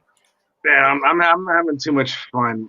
Yeah, once again, man. It's like Chris, let me know when you want to do a show, or when you want me to show up. Because I'm gonna launch the Kickstarter for Incantessi Chapter 2 on Pops' show. Mm-hmm. I mean, we can either do it after, we can do it before, or we can do it after for a lead up or something along those lines. I mean, it's entirely up to you what you want. Yeah, all right. Yeah, I'll have to see what I got and go from there. What all I've already got lined up. All right, well, whatever it is, man. I love being on your show anyway. Also, so it's like I've been very fortunate, you know, meeting all of you guys. And well, see, that's the other thing, Rich. RJ has a show too. Oh, he does. Critical Blast. I'll have like to talk to him about it then. Critical Blast is like a online news. Criticalblast.com is like an online news page. And Wow. he has a web, I did not and he know has that. a YouTube channel, and he does, you know, just go talk to dude. I'll hook you up. I promise. I'll send you the link in the morning after all this. I'm gonna be out here pretty late, probably. So Thank you, sir. All right, guys, I'm gonna get going because I'm gonna try and sleep soon because it's already 12. It's after midnight here. Yeah, we know. Thank you so much. Well, once again, #1 on Indiegogo, second chance campaign. Go get it. Just go. Thank you. I will see you guys later, man. Thanks for having me on. It's short notice, Pops. I'll see you later. See you later, sugar. Bye, young lady. What's your name again? Sophia. You should know that. That's an easy one. I know, right? I should. Bro. I've only been obsessed with another Sophia for the past year and a half. Bye, Sophia. Nice to meet you. Bye, sweetie. All right. I'll see you guys later. Have a good one. All right, man. Bye. All right. Chris, you can hang out as long as you want, dude. I got another guest in the backstage. Ready to go. Oh, yeah? Yeah. Got Mr. Ted Davies. What's What's up, guys? DaviesArtistry.com. Chris, Sophie, what's up? How are you doing, dear? How Pops, you doing? what's going on, man? You guys are crazy Sophia? busy, man. You're nonstop. Sophia, that's Ted. Ted Nice to to- Sophia. Nice to meet you. Yep, holding this all together for us, Sophie. That's good, Sophia. That's good. She's actually keeping us all PG. It's very Good. Nothing wrong with that. Nothing wrong with that. Nice to meet you, dear. Yeah, you guys have been busy all weekend, man. I'm in awe. I was watching you. I think I had it on for like 6 hours, just straight, Wow. which is that's not like me. So kudos, Wow. man. You rock. You rock. I don't know how Cool. you do it, I like getting them viewing hours. You know man. that. Well, Come on. That's I appreciate. I totally appreciate the efforts, man. That's got to be that's a haul, especially going worldwide and doing everything you're doing. So awesome. Well, I'm impressed.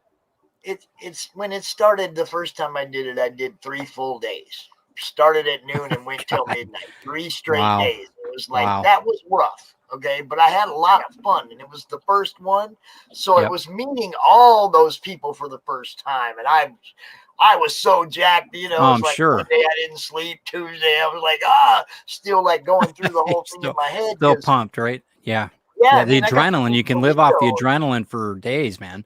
You know? Yeah, I mean, I got to meet Brian Polito and all kinds of people Oh, yeah. in the very first one. So I was just like, Yeah. you know, on a cloud for a few days after. That's awesome. That's And awesome. This time is, I don't know, this time is the first time that it really overflowed outside of Saturday and Sunday again. Yeah. I mean, we had a full show for Friday night. I got a full show tonight, and that's the people that weren't in CromCon. Mm-hmm. Yeah. Pretty much, Well, you and know? and hey, listen, I appreciate you. Lisa Malone runs all my stuff, publicists and stuff, and I appreciate you having me on. Thank you. You don't, Yeah, man, we Lisa- talked Lisa- about it briefly in the green room one night, but I knew you were jam packed. So I appreciate you doing this for me. Thank you. Well, I won't forget it. So thank you. I always leave the Monday after CromCon open for the people that don't get in Yeah. CromCon. Yep. I mean, that's what I try to do. Yeah. And it seems to work out okay, but then, like I said, I'm in this chair 4 days in a row now. Yeah.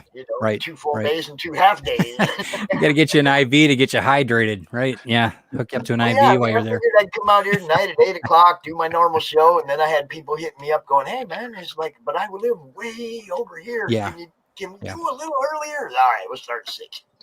And you're trying. Well, I mean, I appreciate you. Thank you for doing it. Hey, man, anytime.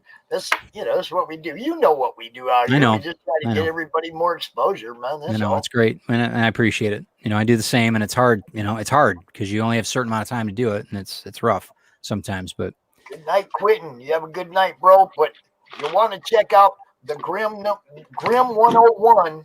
We'll be showing it off. You'll want to check that one out. thank you. Yep. Let's So I do, see. Chris. We haven't met yet, man. Oh, I'm sorry. I just want to make sure I said hey to you because I hate when people are sitting around and I don't, you don't know the people and they're all quiet. Everybody's quiet. We don't know. So anyway. Chris has a show Yeah, it's nice to called meet The you. Morning Roast. Oh, cool. that- I'm gonna that write they it do on down. What's it Yeah. on? What's it on, Chris? It's on On YouTube. It's just on my YouTube here under Sugar Chris. Okay, cool. Morning roast. All right, cool. Mhm. And they do evening roasts and all weekend roasts. Sweet. Yeah, well, it's morning somewhere. Yeah, I mean, he's pretty Cool. flexible as far as scheduling for Yeah. people, just like I am. He'll try Yeah. to fit them in wherever it fits best for Yeah. them. you Yep. know? Right. Well, you gotta, it's hard because you gotta vet a little bit. Sometimes people are just they're great, but there's some that just not, not. I don't think suited's the word, but you know what I'm saying. They get Yeah, a little I know over. exactly what you're saying. It's You know, like you know what I'm saying. So to be a good fit with what we do. Yeah. Not everybody is a good fit with what we do. Yeah. What we're Yep. trying to do.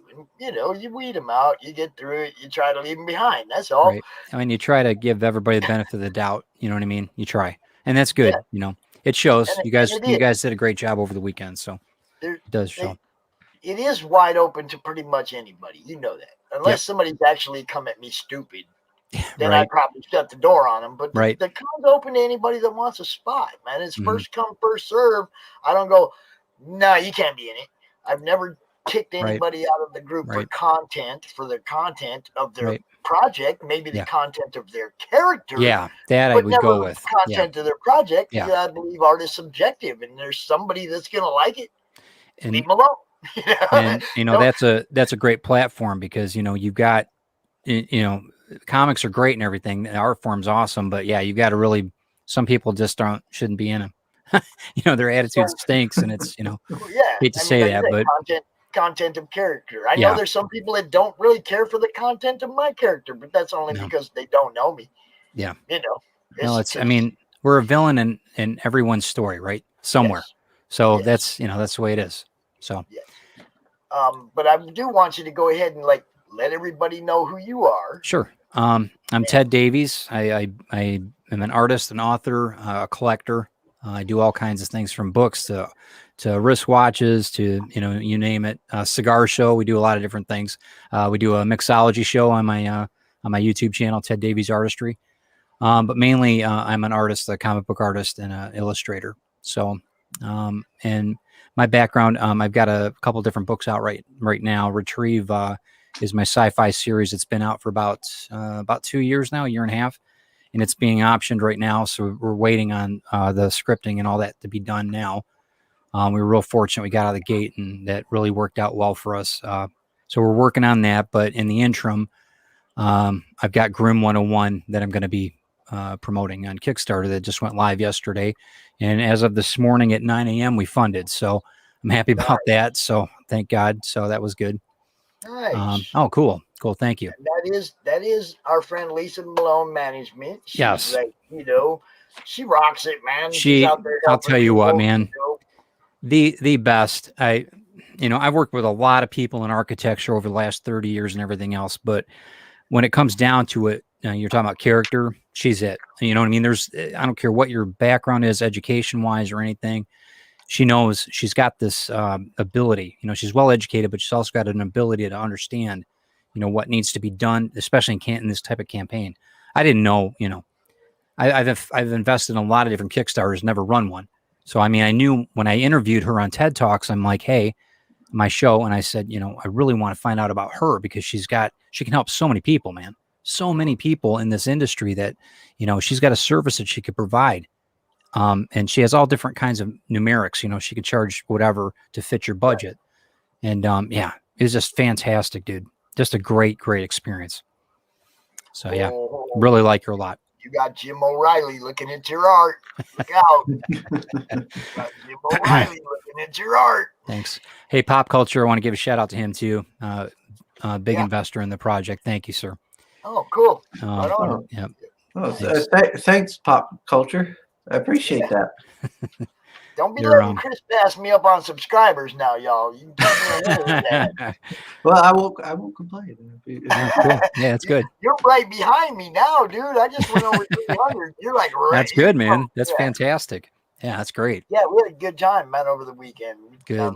Danny Morales offered to give away something once we got over 300, so we're probably going to do a drawing cool. next Monday night That's cool. for, the subscribers of the channel. Yeah. And, I mean, I've followed you for a long time, but you know what? I haven't followed you on Facebook until tonight. I didn't realize that. I'm like, because I see you on everybody else's post. I just thought it was, so we all have to be careful of that. So we all see it, Anyway. well, Okay. I mean, I plaster what we're doing everywhere. You Mm. know that. I mean, Yeah, I know. the No, I beginning of know. every segment, I share it Yeah. out to like 40, 50 groups, and not all of them will let us show it. Sure. And some of them will tell me, "Hey, you can't do that," and I just leave that group because when Right. it's time for me to promote, I only want groups on that list that Yeah. allow us to promote what you guys are doing. Yeah. I had one guy come at me, "Hey, man, you can't be doing that self promotion." I was like, "Did you look at the guest list on the event post?" Yeah. I'm not promoting me, y'all. I'm promoting like 60 people, and probably 40 of them are in your group. Right. And you're telling me I can't promote the con they're in. He just looked at he just know? made a judgment call. Yeah, I mean, there's how many people you help. I mean, that's the thing. I share tons of That's stuff. what I'm saying. It's like I'm you know? I'm not promoting me. Yeah. I'm promoting all of you guys. Right. And anytime somebody tries to gatekeep that, I just leave behind. I don't got time for it. You I would know. love to be a fly in the wall when that happened, man. I'd love to hear the conversation on that. That'd be awesome. Well, I mean, usually it's just pretty basic. It's like just like that. You know, I represent 40, 50, 60 Yeah. people Yeah. on one weekend a month. Yeah. It's like I'm not in your group every day going, yo, look at this, yo, Yeah. look at that. Yeah. But for CromCon weekend, I want to make sure everybody gets as much exposure as possible. That's my gig. That's, you know, what I do. Yeah. So I try to be the best at it that I can. And Well, you are. I mean, and you're getting the reputation for that. I mean, it's been a year. I mean, that's, you know, that's, you're doing it. You're making it's it work. been a fun year. I ain't gonna lie, Ted. I've had a good time. I know. There's I been know. a couple It's great. bumps. And you There's should. been some speed bumps, but I've had a good Yeah. time. Well, you know, we all have flies on the windshield, you know, just turn the windshield wipers on, clean them off, move on, you know, keep heading on that road, dude. I mean, that's There all you you go. can do. That's all you can do. So, That's pretty much how it is. So Yeah. let's go ahead and look at this and talk about this for a little while. sure. If you want to go ahead and play the video first, man, because that'll give it the rundown. Let me There's- make sure. I don't know if I hit the audio. Let me take Okay. it Thanks. out. put it Sorry, back. man. Sorry Let me about that. make- I don't always. Sometimes I remember to. Sometimes I don't. I've done that too. I know. So what did I do? I went and killed the whole. I did what I normally do. Right. I've got that. I've had a problem with the StreamYard. I forget to hit the Chrome tab on it and then share it. Yeah. That's the one. It's nerve wracking, man. And It's then nerve going out, wracking. and it's like instead of just going out, I killed the whole page Whole that feed. thing was Okay, on, sorry about and that, I man. gotta go find it again. Should have rode with it. But yeah, the story's been, I've been working on it for about 3 years, but it started out when I was a kid. My mom was the youngest of 15 kids back in this rural Indiana town, you know. So they had this huge age difference between the siblings, right? So I would always have a funeral to go to when I was growing up as a kid. So, and I always felt kind of crappy in cemeteries. I didn't really know a lot of these people because they were much older than my mom. So my aunts, my uncles are all a hell of a lot older. So I felt really weird, and I didn't know if I was grieving. Because I didn't know them, right? So, but you guys know what I'm saying. You go into a cemetery, you don't feel right. Sometimes you feel kind of down, you feel anxiety, whatever. So I just made a mental note. I'm like, well, what if somebody was making me feel like that? What if there was a person whose job it was to make me feel like that in the cemetery? And so then later on, I made a note of that when I was a little kid. And then later on in life, you know, I'd stop by different cemeteries that were overgrown and stuff like that by the side of the road. We've all seen them, whether we're in the inner cities, you know, in Detroit or wherever, up in Flint, or even way out in the outskirts. You know, you see these old cemeteries that are forgotten. Nobody really goes to them anymore. And so I kind of just made a mental note. What if I wanted to have some fun with it too? I want to say, well, what if the guy that or the girl that makes you feel like this, that's their job? What if they hate their job? And what if they're not very good at it? What if it's kind of a comedy to where they're stuck there, and people really start liking going to the cemetery and visiting their passed away relatives? And so it's kind of it's a dark comedy. That was the idea for it. So we moved up north, and of course we moved right next to a cemetery, an old cemetery, but it's well kept. And I'm like, okay, I got to write this story. So I sat down, and that's how basically Grimm 101 came about. It's a story about a being that's in the cemetery that's been there. He doesn't know how he got there. And he finds a book in the cemetery labeled Grimm 101. It's a manual of how to be a Grimm inside of a cemetery, how to make people feel crappy when they're in there mourning their loved ones. And he just hates it. He absolutely hates it. He hates his job. He's not good at it. And we've all been there. We've all hated our jobs in some way in our lives, right? And we just hate it. That was the best lesson I ever learned in my life. It doesn't Right. matter how much money you're being paid. Exactly. It matters whether or not you're freaking happy. Right. Yeah. And in this story, it's very true about that. It's set up like a memoir. So there's going to be 4 books in the series. The first book is this book, Grimm 101, and it's the viewpoint from Jim the Grimm in the cemetery, and what he goes through over the course of 200 years, and how he ends up noticing he's never been seen or heard, and he notices there's a woman that moved into the cottage next door to the cemetery, and that's basically where the story leads. So, All right, let's go check out this. Let's see if I can do this without blowing Okay. up the whole. Here we go.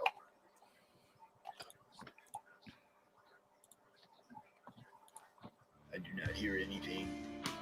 I was invisible until she saw me. No, really. I've been floating around this cemetery for years. I guess my origins, or my beginnings, as it were, should be my start to this tale. Unfortunately, I recall only this place, and from where I come from, well, that's anyone's guess. This relic of a book is a cruel guide, Grim 101. What a terrible title for such a dreadful manual of despair. I cannot believe that I would have taken such a supernatural vocation. But a duty is a mistress in this solitude of eternal watching. I have been a mere observer, at best, for more than 150 years.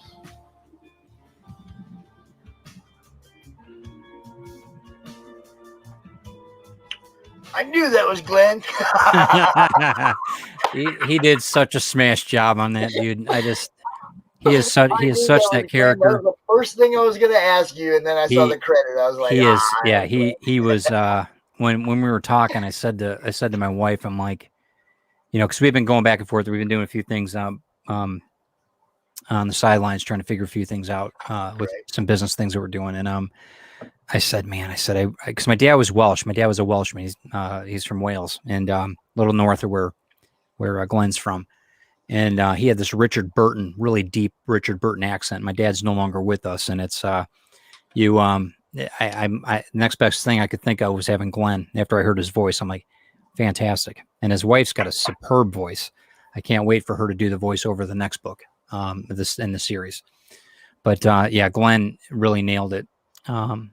So yeah, he's just fantastic. In fact, I'm going to be talking to him about. We've had people actually ask about doing an audio caption book. I don't know how that's going to work out yet, but we're still talking about that. So we'll see what happens with that. Glenn usually opens up the show on Sunday at Comic-Con. He has an hour. Yeah, you're more than welcome. Come join him. I'm sure. Thank you. I appreciate it. Well, he told me. He says, "Listen, you got to go talk to Pops." He says, "You got this thing going." He said he hates his own voice. He really does. Like we all do, right? And he was like, "Man," he said, but I said, you sound so terrific. So I wanted him in it terribly. So it worked out good. But what do you plan on doing? Playing golf? Maybe. In the house? Is Travis outside? Okay. Take you out. And that's it, man. No, you know what? That was the reason I told you I wanted to be on your show, because you love your kid, you love your grandkids, man. And I totally dig that. We just bought a set of small clubs for the kids. We're gonna get the kids in the game now too. That's can't awesome. Wait. 3 generations of Steely out on the golf course. That's great, man. And you're doing it as a family, bro. That's awesome. Well, I mean, I started playing when I was in my late 20s or whatever, and my son didn't play until last year on Father's Day. He's like, "Want to go golfing, Dad?" And I was like, "Well, that's cool." "Oh, hell yeah, son. Let's go golfing." Now he can crush the ball. Good. That's awesome. No, you got to do it as a family, man. If you can do it as a family, that's even better. Mm-hmm. I'm trying to find some like father-son best ball tournaments around here, because he can crush it, and I got a short game. We'd be taking the money. Man, you know what, dude? You're a promoter. Do it yourself. Do it yourself, man. I don't have time for all that. Somebody else even said that I should like try to do some kind of a charity golf tournament event, a comic golf tournament. Something, event. Sure. You know where I'm at. I'm in the boonies in Southwest Michigan. Yeah. It's like, there's some courses around here, but there's no hotel accommodation. No, I got you. I know. There's nowhere for anybody. And that's the rub. Yeah, I know what you're saying. Yeah. I know what you're saying. I mean, it's like for me, I'd have to know somebody in a city somewhere around here, like Kalamazoo or I don't know anybody. I live in the boonies. How am I going to know anybody? Yep. Right. I got you. I understand that. Well, maybe it'll work out. You never know. You never know. I mean, hey, I'd love to do it. I just, it's gonna have to. You have to find somebody who owns a golf course that loves comics, and then they're willing to partner up with you and promote it. It'd be really cool if we could set up a golf course in a cemetery. That would be wicked. I would totally, I'd be selling Grim like crazy in that place. So yeah, no problem. Grim 101. I'm just thinking, what kind of people would play golf in the cemetery? Oh yeah, it'd be great. It would be awesome. I would totally tee off, no doubt, man. I'd be going. Well, I mean, I play golf anywhere, but it's like there'd be people that'd be totally creeped that out. would be a great tier for this project. Absolutely. There you go. But there's plenty of rewards on this too. There's a ton of we've got a couple executive levels too, but as far as I think that we have a early bird special right now. I don't know if they're completely taken. They might be. I haven't looked at it yet. But it was on for 48 hours from launch, so it might be already taken. But, there's 33 gone, so there's 17 left. Okay, so that's a big one. That's going to save you a few dollars on that. And then we also have and as you go, we unlocked the digital wallpaper already. We're heading towards the custom. So you live in Bay City, right? I live actually in Tawas, if you know where Tawas is. Well, it's about an hour. About an hour. Okay, so here we are. This is us, right? So I'm about there. I'm right on the coast, man. Great Lake, honest to God, Lake Huron's about 60 feet outside the door. So you're right on here. the other side. Yeah. You're morning on the sun. other lake. Yeah, morning sun. You're on the other lake. Yeah. We're on this lake over here. Right. You got the angry lake. We got the nice sunrises. You got beautiful sunsets, bro. But because I met another guy, John Dexter, Alpha Dogs, and he lives right here in Niles. Well, he just moved out of Niles, but still close. Yeah. I mean, but he lived right here, and I was like, so if I buy your book, you're going to deliver it, right? Yeah, right. I can't deliver it. We're going to come out here, unbox it live on TV. Right? Oh, that's awesome. On the show, right? And he's like, yeah, we'll do that. I was hoping you were on this side of the state because I'm going to do the same thing. Well, when we'll meet up. Listen, once all this epidemic stuff is taken care of and we're back to not, somewhat normal, we'll meet somewhere in the state, maybe Saginaw show or something, or we'll figure it out.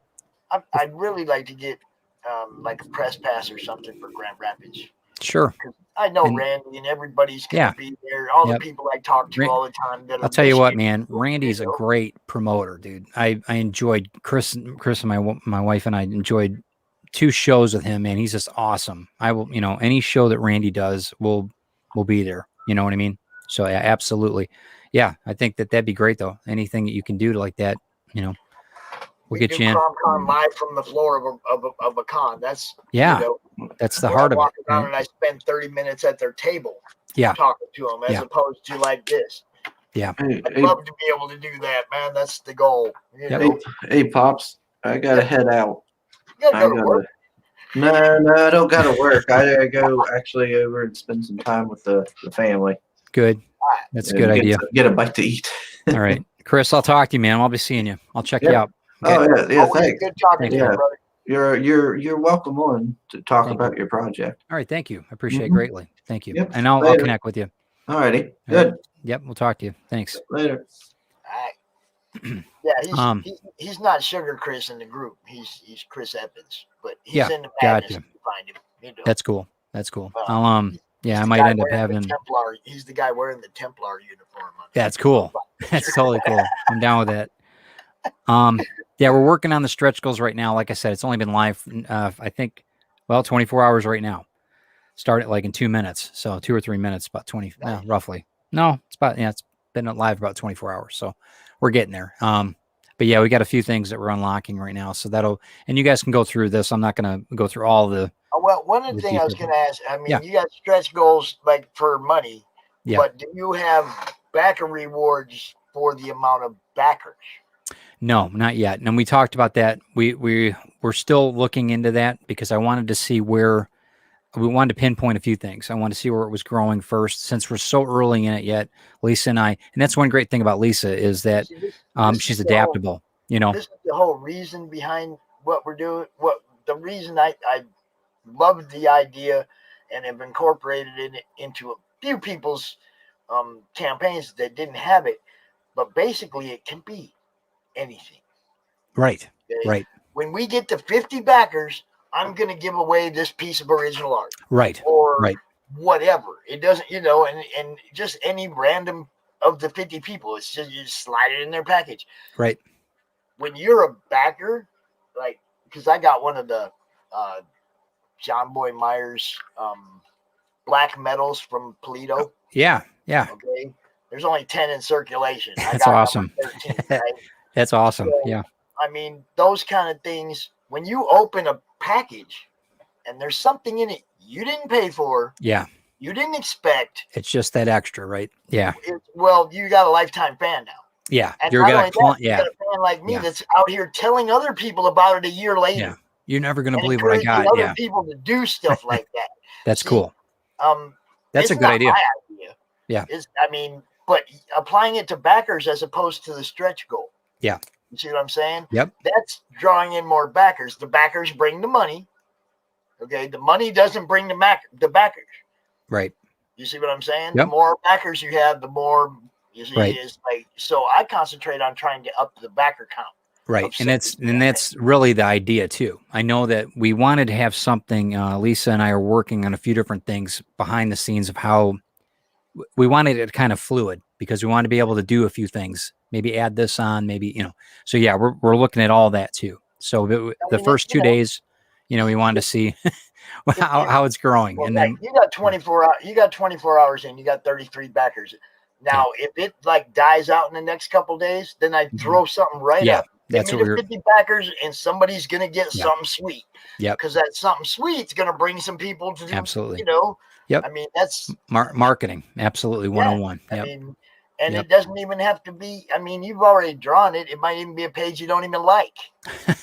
You see what I'm saying? Well, yeah, I know what you're saying. We're and gonna it's- like it. right, You see right. what I'm saying? Yep, yep. We've been doing a lot of research on how people manage their campaigns because it very much like that. Some of them get to the point where they've got something really, really special. They have 100 backers. They've got something that nobody else has got. And then these first 100 are going to get this or whatever. Yeah, and we've talked about it. So you're great minds, pops. What's We got a the- lot of.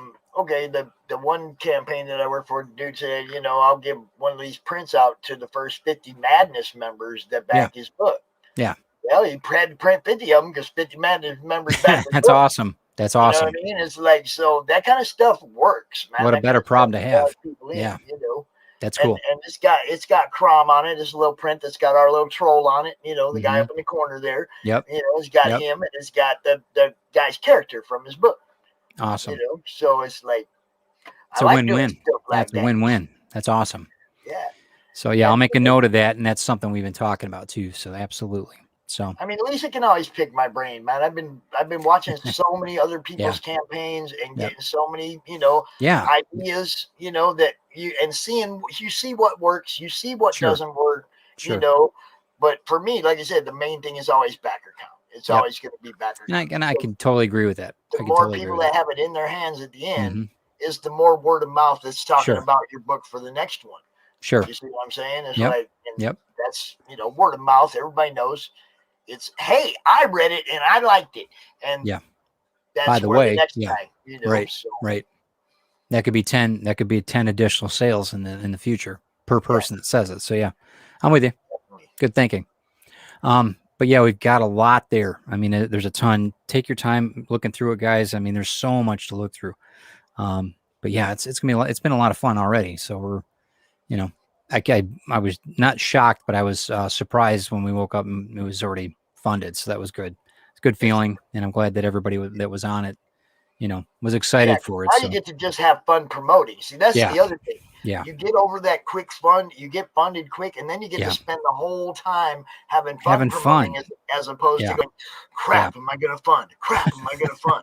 I You know. know what I mean? It's like, I've had emails come in today. I'm so glad you funded, because that's the one thing I've been worried about when we do our campaigns. Where people are writing to me about it and telling their experiences. We didn't get funded till like the last half hour before we almost ended. I was stressed out, and he said, "You're so fortunate." I didn't want to set a really high goal though. I wanted something that was manageable. Some of these people that's set what I these mean. You goals wanna that are be- just astronomical. And you don't want to be out there No. pushing to get to your goal. You want to be out there pushing to get to the stretch goals and Yeah, the extra yeah. backer stuff. And, And all. You want to you know, have I fun want- in the campaign. You can So, understand this too. You want people to enjoy the process too. I don't want to just be out there hammering down, got to buy this, and that's not me. That's not what I wanted to do. And it's not fair to the client base. I want to, the friends I want to build in this. I want them to enjoy the journey too, So one last question. I Sure. mean, I know you have your own shows. Yeah. But do you have any other appearances lined up in the future where we can bounce your fan base off that fan base, off this fan base? You see what I'm saying? Yeah. As far as other shows that are like yours here, yeah, I do. I've got Jody McPhee's coming up on the 1st. He's going to have me on. A small press publisher. Correct. And then I've got Brian K. Morris on the 11th, May 11th. Right. That's going to be the last. Rising Tide Network in the madness. Every night you look, there's 7 or 8 live streams. Right. All of those people are approachable. Yep. Arash Including myself. Pop Culture, RJ at Critical Blast. All these people are approachable that are showing these streams in the madness. That's why I let them do it, because that gives you guys other people. And we appreciate it. We do. Yeah. So get out there, hit the circuit. Yeah. Right. Right. And it's fun, but it's fun now, like you said, it's fun. Yeah. The weight's off. Go now we can fun. Enjoy it, and then people can look at it for what it is. I think that. What's that? Have you ever met Christie Shinn? I don't know if I have. Ooh, hi, Hey Christie. guys, how you do? Hello. Hi, Steven. I guess we just did. Hi. I see you. How's it going? Nice to meet you. Hey, everybody. Steven, how are you? Hey, how are you? Good. Good. So Thanks. yeah, Ted, go ahead and tell them one last time where they can find you, and then I'm gonna work on my next pick. Sounds good. They can find me anywhere, TedDaviesArtistry.com, anywhere on Facebook as well, Ted Davies Artistry, Instagram, and Ted Davies Artistry, Grim 101 for Kickstarter. And I appreciate your time, Pops. Thank you. Hey, nice meeting you all. bro. Nice All right, meeting you thanks too. so much. Yep. Have a good day, guys. Bye bye. Bye-bye. Peace. Hi, Christy. Hey, how's it going? I'm good. How are you doing? I'm doing good. I had a short nap earlier, and that was nice. And then I woke up again. I'm like, oh, I have to do this. I ate sushi too. I ain't had no freaking naps yet. Man, that sucks. I also I send Steven Prince like every day some offensive drawings and stuff. So yeah, he just shakes his head at me. Like I'll find all this shit on Instagram. I'm like, oh, he'll like this, and it's like disgusting. If you She saw does the say thing to she me, it's sent me, okay. That's how she hooked me into her little fan Yeah. base. Look at this, Pops. Oh, she almost knocked me out my chair once. We ain't gonna talk about it. She almost knocked me out my chair once with something she drew. she started off by sending me. Can we say penis pics? Is that what you call them? Yeah, like the dick. That's how it started. We created this because of Christie. Right. Oh wait, wrong one. Let me get the other one. Hold up. The one that goes in front. There Don't you show go. the pictures, please. Oh yeah. We created this because Oh, okay, great. Okay. Yeah, it's just basically like around Kickstarter time. It was like, I have a lot of friends that are guys too, but I guess like around Kickstarter time, that's like when the idiots want to send me their dick pics. So I just want to say, hey, you want to see this? And then I would fuck with those people. Yes, she does. Everybody, if you're not aware of Christie, be nice to Christie. That's all. Just be nice to Christie, because she will immortalize you. It won't always be pretty. If you saw the pictures that she sends to the people that she likes, you can only imagine. Exactly. And What I she have sent seen you. some of the pictures that she's drawing of people she doesn't like. Oh, man. Like I've sent him stuff and he's just like, what the fuck is this? Like sometimes I kind of think, okay, if I forward him a picture like from Instagram, because I follow some really good artists, but some artists that just draw the worst shit ever. And I don't mean technically, just the subject matter wise. And sometimes I'll be like, maybe he'll unfriend me this time. Yeah, I try not to respond sometimes because I'm like, I don't want to encourage it. Or sometimes I'm just like, I don't know. You're just like going, I just feel like you hate me from all the shit you sent me. Like just trying to get a rise. You're trying to get like. Well, I mean, like so are the artists that are like doing that, like Johnny Ryan and all those guys. Yeah. But isn't that the goal to elicit an emotional response? I think so. I think it's just an additional kind of step to kind of react online to, like when I send you something, like, from your experience, Pops, and from Steven, you have to take the action on like saying laugh out loud or responding, like hitting that like or whatever. But sometimes you just have to say something. And like I said, wow, I just sometimes feel like you'll get mad at me after a while with all these pictures I'll send you. And I think Steven just said, like, around about this time, I think you just really already hate me. By the picture, I couldn't tell by the picture you sent me. It's just the fuzzy cat pictures you send that bother me the most, probably. Oh yeah, there's one.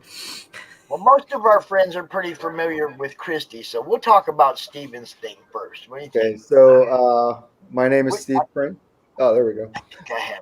I am running a Kickstarter right now for issue 3 of our 3-issue miniseries Monster Matador, Tango of the Matadors. And Monster Matador is a delightfully demented kaiju throwdown. There you go, about a matador who fights monsters. It's Mad Max meets Godzilla with a little bit of Santo thrown in. It's a lot of fun, and it's written by me. It's drawn by Fabio Alves, who is a Ringo Award nominated artist. He drew a book called Banjax for Action Lab, and he also did a book called The Jump, which was on Kickstarter. So we've got a very good team. Our colorist is Alex Zieff, who's done a bunch of horror books for American mythology.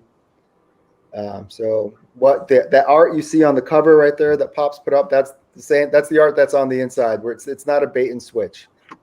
It looks that good, so it's a lot of fun. He really has a nice butt, the Matador. I keep always talking about that. What'd you say? What'd you say? Oh, the Matador has a nice butt.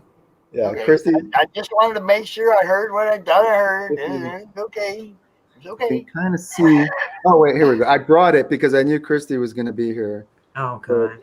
Christie did a pinup in our issue 1. All right. See, now look, I want everybody to understand. Christie can do real art too. She doesn't just demon bitch and destroy everything. Okay, I mean That's usually You call this the trash real art?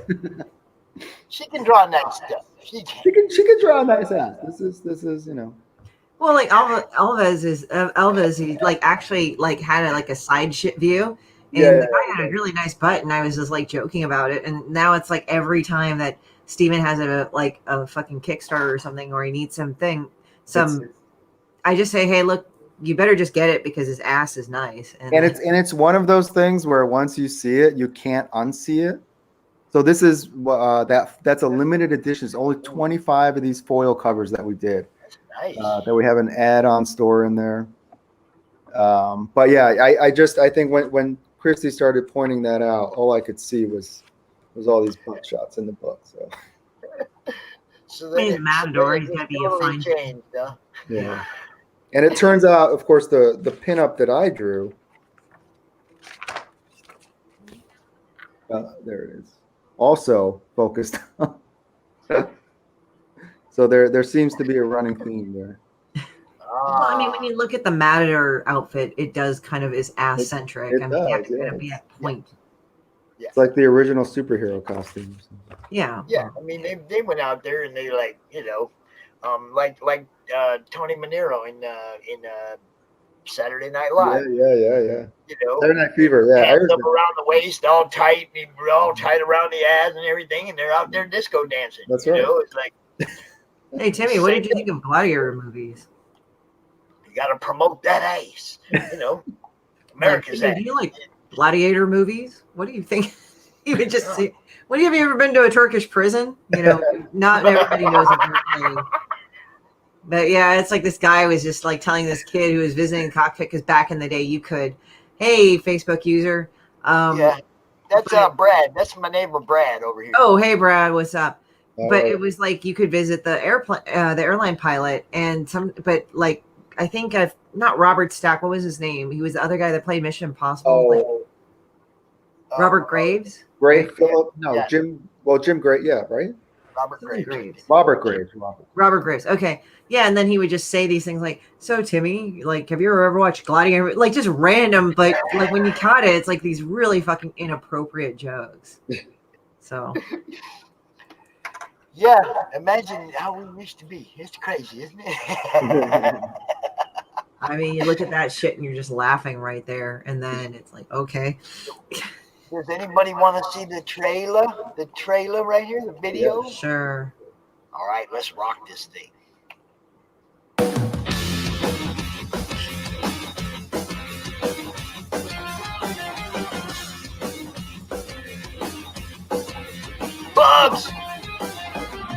Night Bubs. When the going gets tough, the fight is rough. You know there's nowhere to hide. It's like fucking amazing. Ready to fall. Keep your eye on the ball. The challenge is great. Nothing's in your fate. Always fight for tomorrow. Don't give up ground. We're standing around. Attack like a pointed arrow. Hey everyone, my name is Steve Prince, and I'm the writer and creator of Monster Who's that? Matador, a post-apocalyptic kaiju smackdown about a matador who fights monsters to make a better future for his daughter. Now, this Kickstarter is for the third and final issue of our first miniseries, Tangled the Matadors. So if you're new to the book, this is a great jumping on point because you can get all 3 issues in the Kickstarter.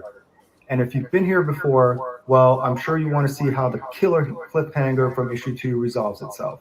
Once again, joining me is Ringo Award nominee Fabio Alves on art and Alex Zeff on colors. Now let's take a peek at the book.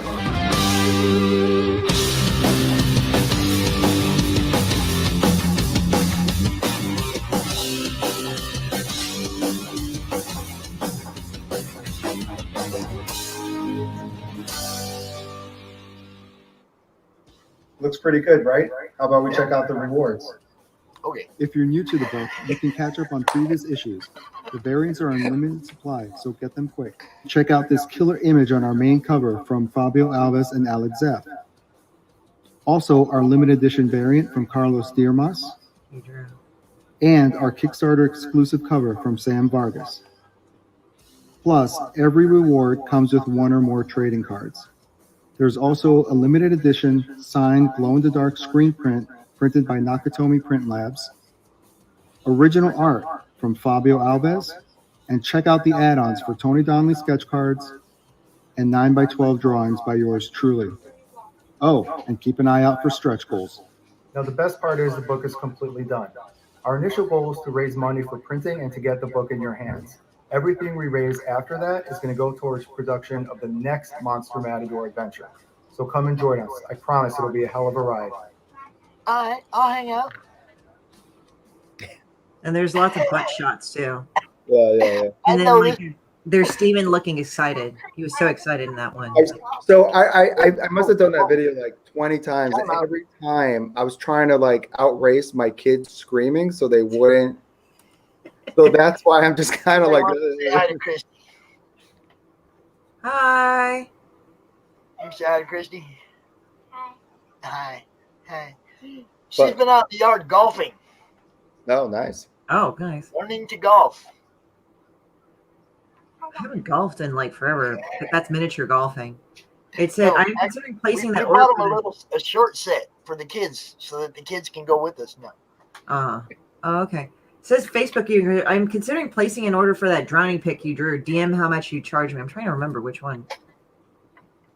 Is it drowning pic? It says Facebook user, but I can't tell. tell. Yeah, that's Brad. Oh, that's Brad. Oh, okay. I guess he's talking to me. So yes, I'm pretty sure he's talking to you. Okay. No, I just had a nap. My brain is somewhat still semi-stupid right now. It's like a cat. It only wakes up when it wants to. She's But loopy from having a nap, and I'm loopy from a weekend of no naps. yeah, it's like the Pops and I are the two extreme. For me, I'm just like I just passed out, and then for him, he just like said, "Oh, I'm awake all the time." Oh my god, it's crazy. Oh, Brad. Yep, see, it's Brad. I knew it's Brad. Okay. So, right now, right here, live on CromCon, or on Monday Madness, I see you've acquired a new backer, and Christie's over here selling smart. I'm doing my job, baby. Yeah, right. Thank you to whoever did that. That was very generous. I'll see if I can scrounge some stuff up to. Got the special boil. I'm going to write you a thank you. Just make a note. Well, I'll know who you are, and I'll throw something in there, some extra stuff for you too. Thank you so much. Really generous. Steve makes like very, very quality work because he actually did like I think a drawing of Demon Bitch for one of his tiers to fulfill it. His Demon Bitch. It was like appropriately really shitty too. Yeah. So it was a great. You had me draw. It was the Matador stabbing Bambi. Oh, that's it. Yeah. It was kind of like done in the style of Bambi meets Godzilla too. I am really glad he was not standing right here when you said that. And someone grabbed it too. Yeah, I mean, he did that, and then I think and then I drew the thing about his ass and stuff, and it was really funny. Yes. He said, thank you. He said, thank you. I love it. Yeah, I thank love you, it. man. This is what it's about, man. I Yeah. mean, showing it to people and people checking it out. And if they like it, they buy it. And then, you Right. know, I And feel like I'm not wasting my time. I know you're not wasting your time. You know, it's like, And Well, I'm just letting Pop Culture Avenger know that, you know, the more he backs Steve, you know, he will always get quality entertainment. I mean, just look at that face. How he's just like, it's just like that genial smiling face of a parent of two kids, boy and a girl, but hiding something dead inside after looking all the pictures that said. my mom always used to tell me, she's like, you know, you should sell real estate or something, you know, because you just like people, you have just that face where people will just kind of like trust you, you know, you seem so like nice. I'm just like, I just can't. I don't got that face. I don't got that face. I think people, like, when they see me, they think, like, one time I was at this comic store, the Comic Bug, you know, the one in Manhattan, in Culver City or near Culver City. Culver City, yeah. Yeah. It was funny because one of the guys that ran it, not one of the main bosses at the time, but one of the guys that was acting manager at the time, I had a signing there, thanks to the owners of those at the time. And I brought chocolates and stuff to thank them for accommodating me.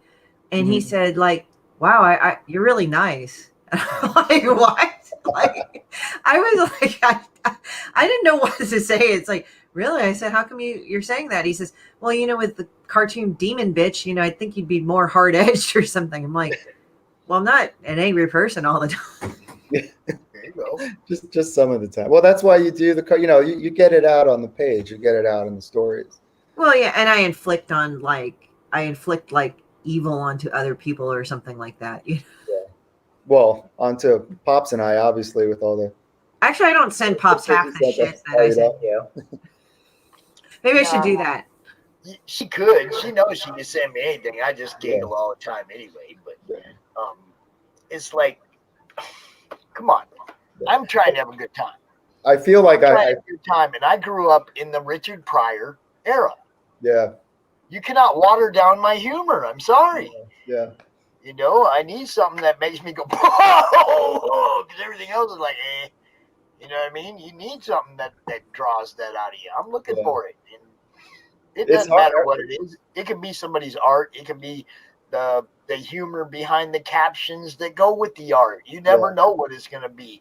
But if it can get me to laugh, I'm down all day long.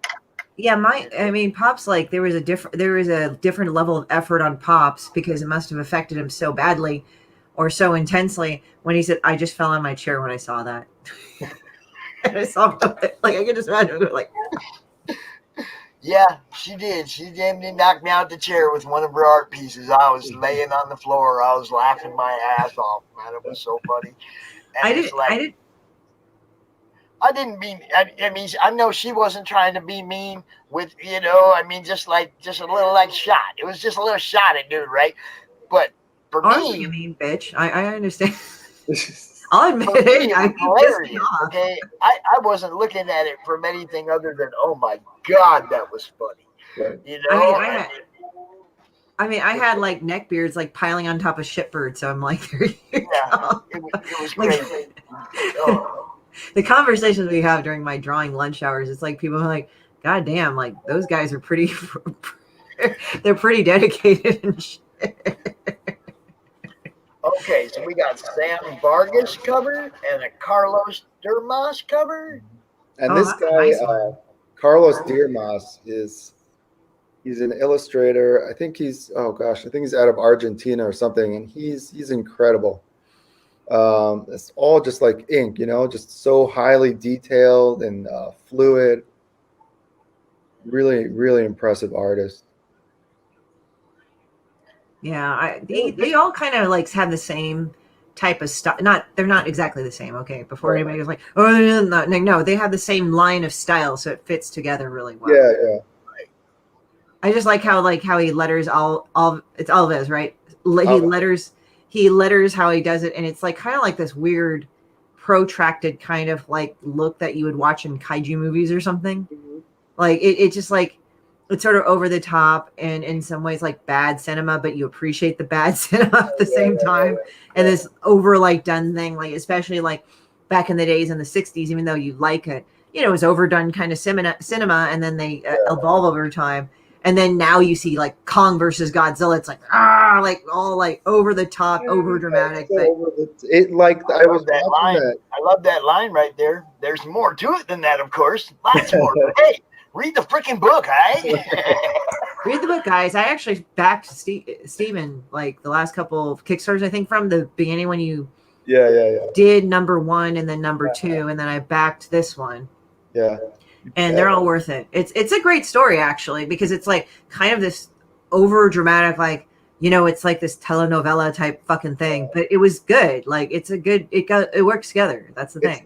It's not like what you expect. It doesn't follow the typical like monster movie format. So it's you know, it's very kind of like, you know, like Christie said, like a melodramatic and telenovela, but I'm also a big 80s action guy. So it just like it really moves. It's like really heavy action from start to finish. And you know, Fabio draws it so like Christie said, like the Matador is always like he's posing just like almost like over the top all the time, but all this craziness is like happening around him. Yeah, like if you actually watch Matadors actually do their thing, like they're very like Fabio, So it's like that, it's like poetry, you know. But like, It's an art form. It's a graceful art form, really. If you, I mean, you look at it back in the day, they didn't just like dive out the way of the damn bull. It was very graceful move, you know. I and mean, that's the thing. That's the fun thing about the book is you see him doing that now. Instead of a bull, it's like a monster, you know. Yeah. So you imagine like Godzilla coming at him, and it's just like. Yeah.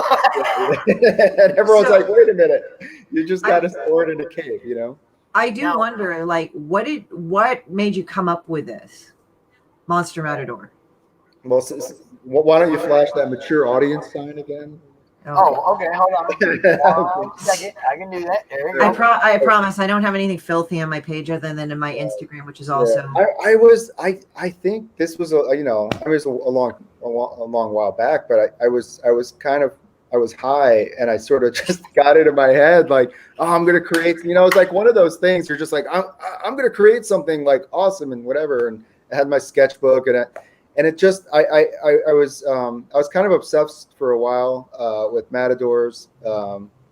There's a Peter Sellers movie called The Bobo in which he plays a matador, and I was a bit obsessed with that movie. And then the name just popped into my head, Monster Matador, and it just like, you know, it was like light bulb, like, oh wait a minute, that's like there's some, you know, it sounds great, and then you know, you think about like a monster fighting a matador fighting a monster. So that's basically where it came from. That whole idea, and it evolved from there. And matador also, it translates into killer. So monster killer, you know, it just makes Matar to kill. Like. Yeah, so to kill. So I mean, so it was just one of those things where you know. So I wanted to flash up this here because, you know, Demon Bitch is pretty much everywhere. If you can't find Demon Bitch, you don't know shit about the internet, right? I mean, he is part of the nasty bit of the internet, so let's do that. If you can't find her, you do not know how to navigate a internet platform, because she's everywhere on all of them, and it's, you know, pretty much the same name. And eventually, she just gets in your head.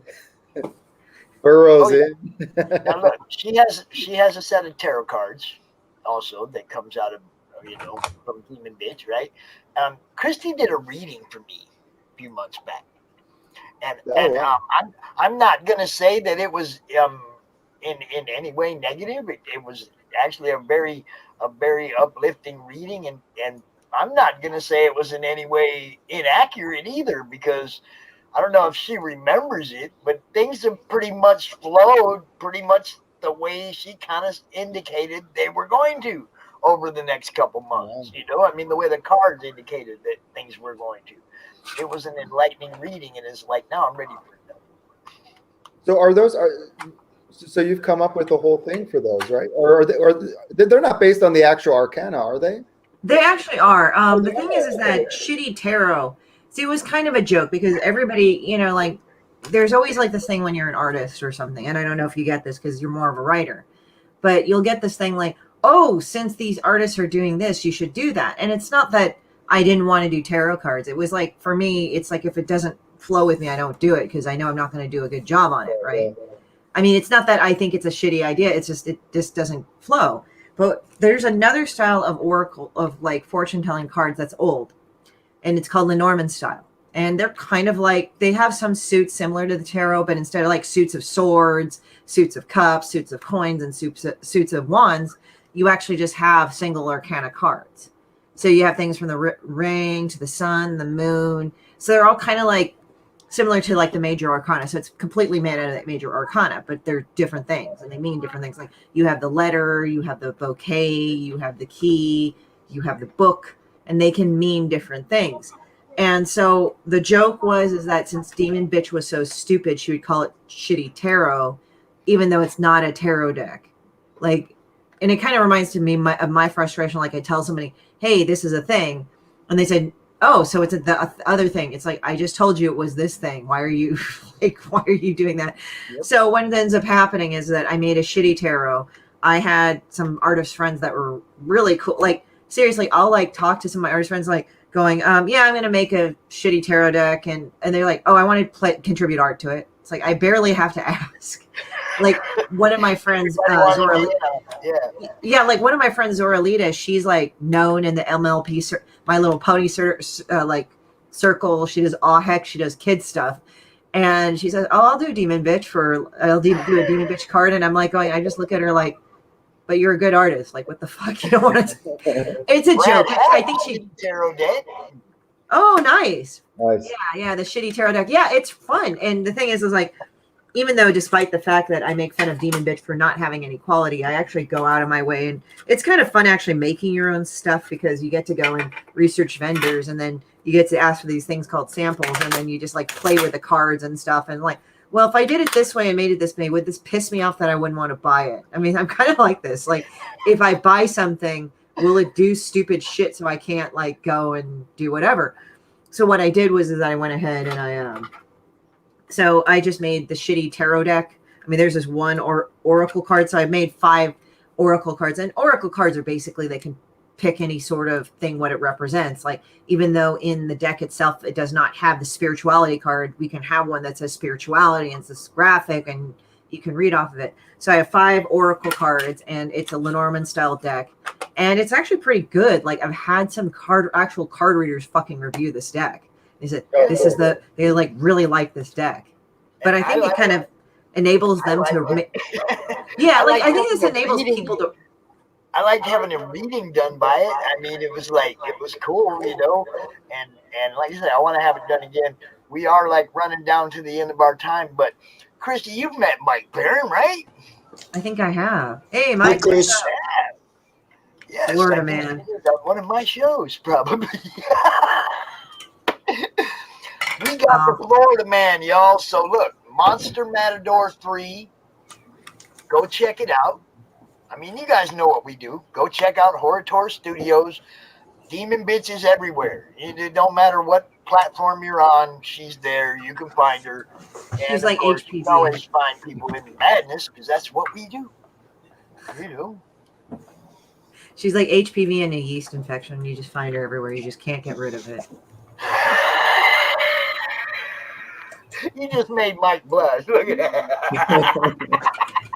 I mean, what can I say? Like, even then, like the latest book, Alcoholics and Anonymous, it's like water for chocolate. And now, if anybody likes that book, it's by Laura Esquivel, and it's a love story about a ranch and shit. And then it's about like her cooking, you know, her making cooking into magic, and those recipes look good, right?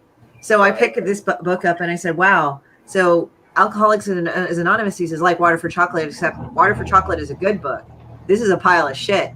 And my friend Tony, like, he's kind of, you guys have met Tony vicariously through the internet. I don't know if Stephen, if you have. Yeah, the whiskey guy, right? Yeah, the whiskey guy. Like, he just is a whiskey bitch and a booze bitch, right? This guy has like the nicest shit ever. He made these cocktails and they're purposely terrible. Now, he did not get lazy and take a bunch of Captain Morgan and a bunch of other cheap ass booze and throw it together. I wouldn't have actually been blaming him that he didn't want to waste good alcohol in it, but he actually made a demon bitch cocktail. And he told me that the aim was that it smells pungent and that it looks like a cup of semen. Hey, there's some kind of animal in your background there. Oh, that is my cat Spam. That's his. All I can see is the tail. Yeah, he's a little orange fuck. See, there he is. Thank you. Oh, and he looks. How come he always looks so annoyed, Christy? Why does he always look so annoyed? Well, my cat, Black Cat Ink, is way up there. Oh, that's why he's annoyed. He can't get to the spot. All right. Well, and also she's a bitch. Up on the throne. All right, I get it. Yeah. She beats up on him sometimes. He fucking bites her sometimes. Shit. Like, he'll chase her around the house and start biting her ass because he's mad. Well, I don't know how much you guys know about Mike, but Mike come out with one of the. Oh God, that shit. That's all. I heard of Florida Man. That looks so fucking funny. Oh yeah, see this is what I'm talking about. You guys like have the same kind of like humor bent. You know, it's like Mike took something that's just out there and he went, "Oh my God, I can write about this for decades." But it's I have hilarious. unlimited material. Yeah, go ahead, tell them about it, Mike. Do your thing, man, and then I'll play. But you know, there's so much.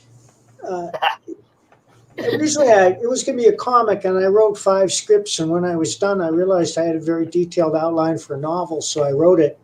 And they loved it. And I just turned in my 3rd Florida Man novel. It just went on sale. It's called Catfish Calling. It's all about a guy named Gary Duba, a redneck living in a trailer down by the swamp. He's a roofer by trade. Gary's got a hair-trigger temper. He likes to get high. He likes to get stoned. He makes a lot of bad decisions. He's always looking for the next get-rich-quick scheme, but he'd give you the shirt off his back. He's a decent guy. In many ways, he's the most admirable character in the book. And it's just about his adventure, stumbling. He's up, he's down, he's up, he's down. He wins the lottery. He moves into this mansion, but he loses it because he wastes all his money on toys and he can't pay the taxes or the VIG. And the IRS comes after him, so he ends up in his trailer back at the park. But the new book is about how they meet the royal couple, Prince Harry and Meghan, and drag them through the swamp. And that book is at the printer right now. In fact, it's probably rolling off the press right now. We'll have it next week or next month. Oh, next week. So it's like, welcome to the magical land of Florida, USA. It's like, I've been in Florida. I mean, I've been around Orlando and Kissimmee, that area. But I hear a lot of stories of Florida, like Tiger King. Yeah, I love Tiger King. I'm going to use him too, but not in Florida Man. Look, Mike is one of the deepest writers in the comic industry, okay? He writes stuff that makes you think, makes you go back and read it again, make sure that's what it meant. Oh, shit, it means 2-3 different things by the time you get done dissecting what he does. He just said something and did to me, he almost knocked me out the chair with that. He almost knocked me out the chair with the premise for book 3. Get the hell out of here. With Florida Man, its only purpose is to entertain you and make you laugh, and I guarantee the you. royal couple, really? Yeah, you will laugh out loud. Man, I don't like doing this stuff. But anyway, he takes the prince gator hunting, and the prince has to go off to relieve himself. And while he's relieving himself, a snapping turtle latches onto his member, and they film it. And then they get in a big argument about whether releasing the film will increase his popularity or not. Okay, Bobby. What the hell? You're just giggling right now. I am playing this. I'm playing the trailer right now. If you haven't seen this, I'll play the trailer. If you haven't seen this, Stephen, this is just amazing. This is hilarious, dude. Oh, yeah. Hey man, y'all got beer still? You've seen the stories. Now, writer Mike Barron bringing the quintessential Florida man, Gary Duba, to life. Gary's just a regular guy living in a trailer with his girlfriend Crystal, but he's got dreams, big dreams. He just invented house suspenders that will secure any home to the ground in rough weather. And now he's going to show them off on Piranha Pool, the TV show where venture capitalists and entrepreneurs pony up if they like your pitch. But when his gal Crystal gains notoriety as an infamous amateur wrestler, she quickly advances to the pro circuit where her greatest challenge is an angry Australian grappler. Follow Gary and Crystal on their extraordinary journey from rags to riches. To rags, to riches, to rags, to riches.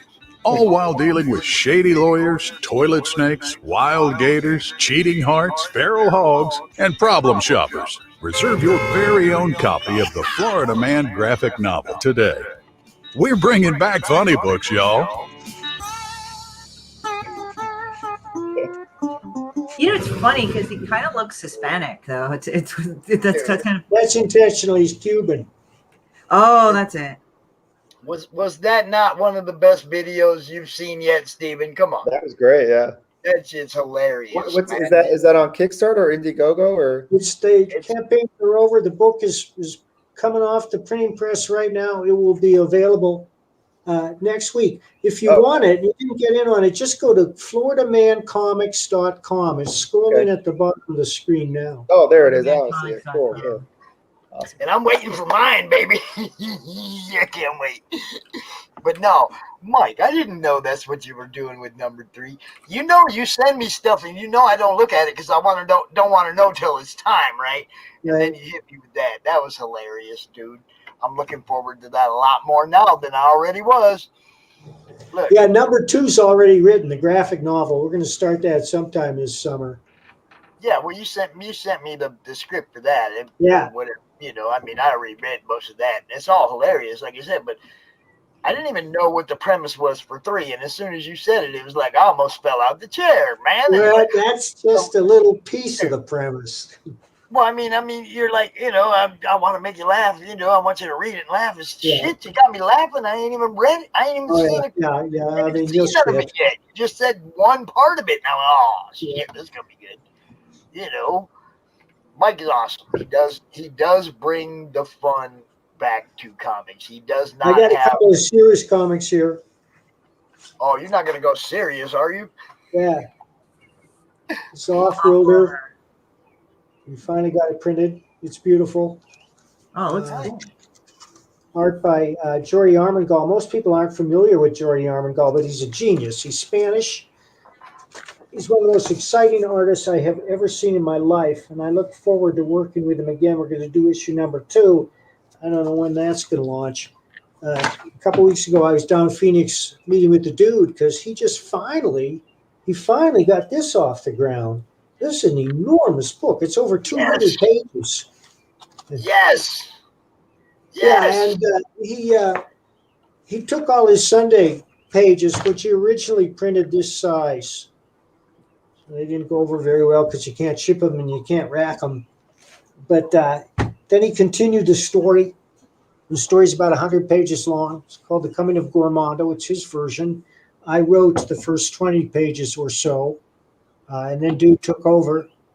The art is stunning, and that's only half the book. Then there's a whole bunch of other features, including. Now, is that different than the novel?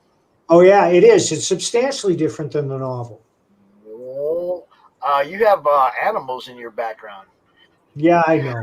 There's nothing I can do about it. Yeah, it's okay. My cats do that. Like, you know, you have your dogs. I don't know if you have any other animals other than dogs. I got 3 dogs. Okay, yeah. So they come in. They like even if you close the door, they'll like going here. No, fuck you. I'm opening in. I'm coming in. Right. That's what my cat does. Right there. Oh, they're adorable. What kind of dogs? Now, what Mac is like a Boston Terrier pug mix. We think maybe. What about the one behind you? Bob's a Glouthound. It's purebred. We got papers. They're bred by the monks in Tierra del Fuego. They're very rare.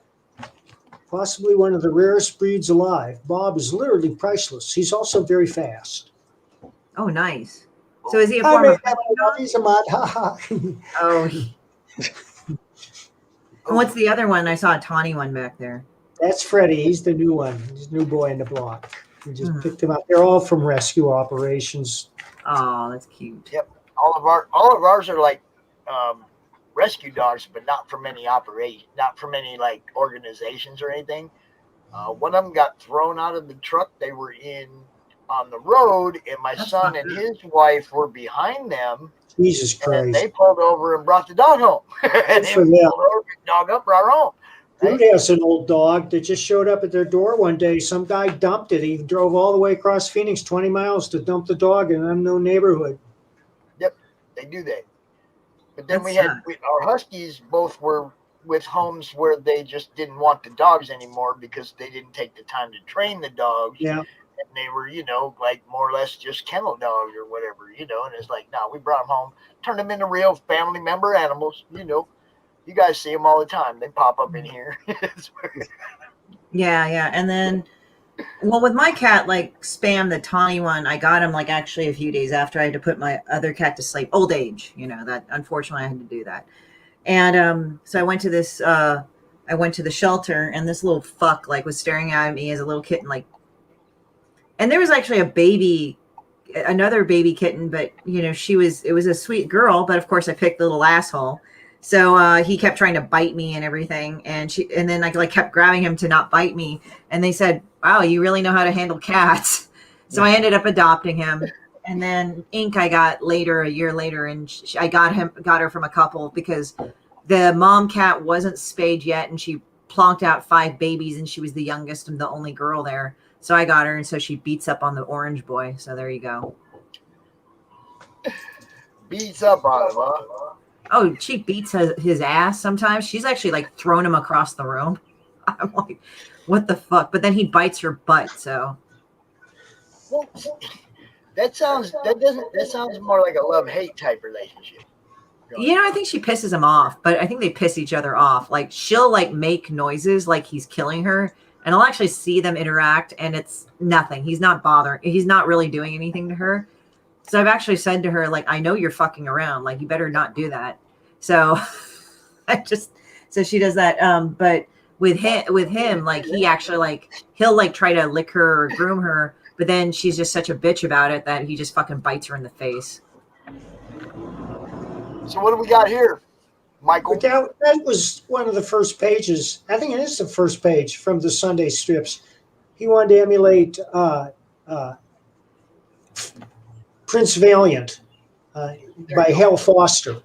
That was the style he wanted. He's got all these huge Prince Valiant books around the house, and he wanted to print it the size they originally appeared back in the 40s and 50s when Sunday papers, everybody had a Sunday paper, and it had an enormous colored comic section in every Sunday paper. And that's what he tried to emulate. But as I said, times are changing, and there's no market for a comic strip that's the size of a poster, a big poster. Right. So he shrunk it down to this book. And, it just looks all the more incredible because the pages are so squeezed together. And he was working on these like 4 times the size. And if you look at the art here, you can see that the art is just incredibly detailed. It's like something out of the 19th century, a daguerreotype or something. Just keep that in mind if you look at it. If you read it, it was meant to be on a much bigger format. That's Jordy's art, obviously, for Offworlder. Nice. Might be putting all this stuff in my inbox, and I'm never sure if I'm allowed to show it off to people or not. Oh, you can always ask. Most of that stuff I send you, it's no secret. You're free to show it around. Well, I mean, there's so many people that send me stuff that I'm not allowed to show. Oh, yeah. You know what I mean? So it's like, you never know anymore. Am I allowed to show people this? Because that's what I do is promote you guys' work. And sometimes they send me stuff that I'm not allowed to talk about or show, like, scripts for their books and stuff. Well, I'm working on a project, so we haven't announced to anyone because the timing isn't right. And they're of a highly volatile nature, and you just get timing is everything in this business. Yeah. We'll see, but I'm always working on 3 or 4 projects down the road that that are in the process of being illustrated that we have not yet begun a campaign for. But sometimes I'll show the art, like the new Nexus I'm doing with Richard Bonk. I've been posting that on Facebook and Twitter because we have a publisher for that Dark Horse. Well, see, now I know that you always have your hands in many different pies, and if anybody looks in this description of the YouTube, if you look in the description, everybody's links there, pretty much, except Mike's. Mike says too many to list. Because I never know what he's going to come out here and talk about. Oh. So it's just like, I just wait till we get here and see what he wants to talk about, because he's got his hands, he's got his fingers in a lot of pies. I know Mike is one of the most hardworking guys in comics. Well, some of it is just straight prose. I don't know whether that appeals to comic fans. Actually, you know the Shay at Red Valkyrie on YouTube, right? I think I've met Shay on YouTube. Yes, they have a show that's basically for prose. So, I'm sure she'd love to have you out there talking about yours, man. Well, thanks, Pops. Let's we'll talk about that later. We can do that. That's what we do. Bob is back. Networking and promotion. So, what else you want to talk about, bro? Well, I got these things here. All right, I plugged that. This is my version of the Gormanda story. I wrote a novel. I read that novel. Yeah. I've heard of Nexus. Oh, Nexus. Thank you. And then I wrote a Badger novel. This is doing very well, too. Ooh. For those who are interested. And why did I do it? Because I love prose.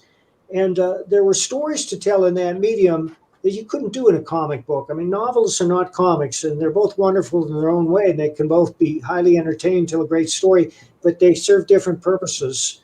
Comics are the most forgiving medium there is. You can get away with concepts in comics that you couldn't, or until very recently, couldn't get away in prose or in cinema. Cinema, of course, is very expensive these days. You got to have a couple of $1 million if you want to do a decent movie. But for example, comics are the worst medium for horror, even though we keep buying horror comics and we love them.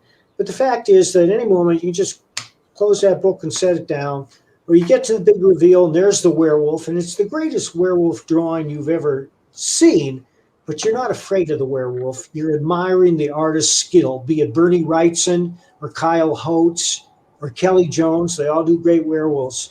Now, movies and novels are the best medium for horror. Because movies could control timing, lighting, and especially sound.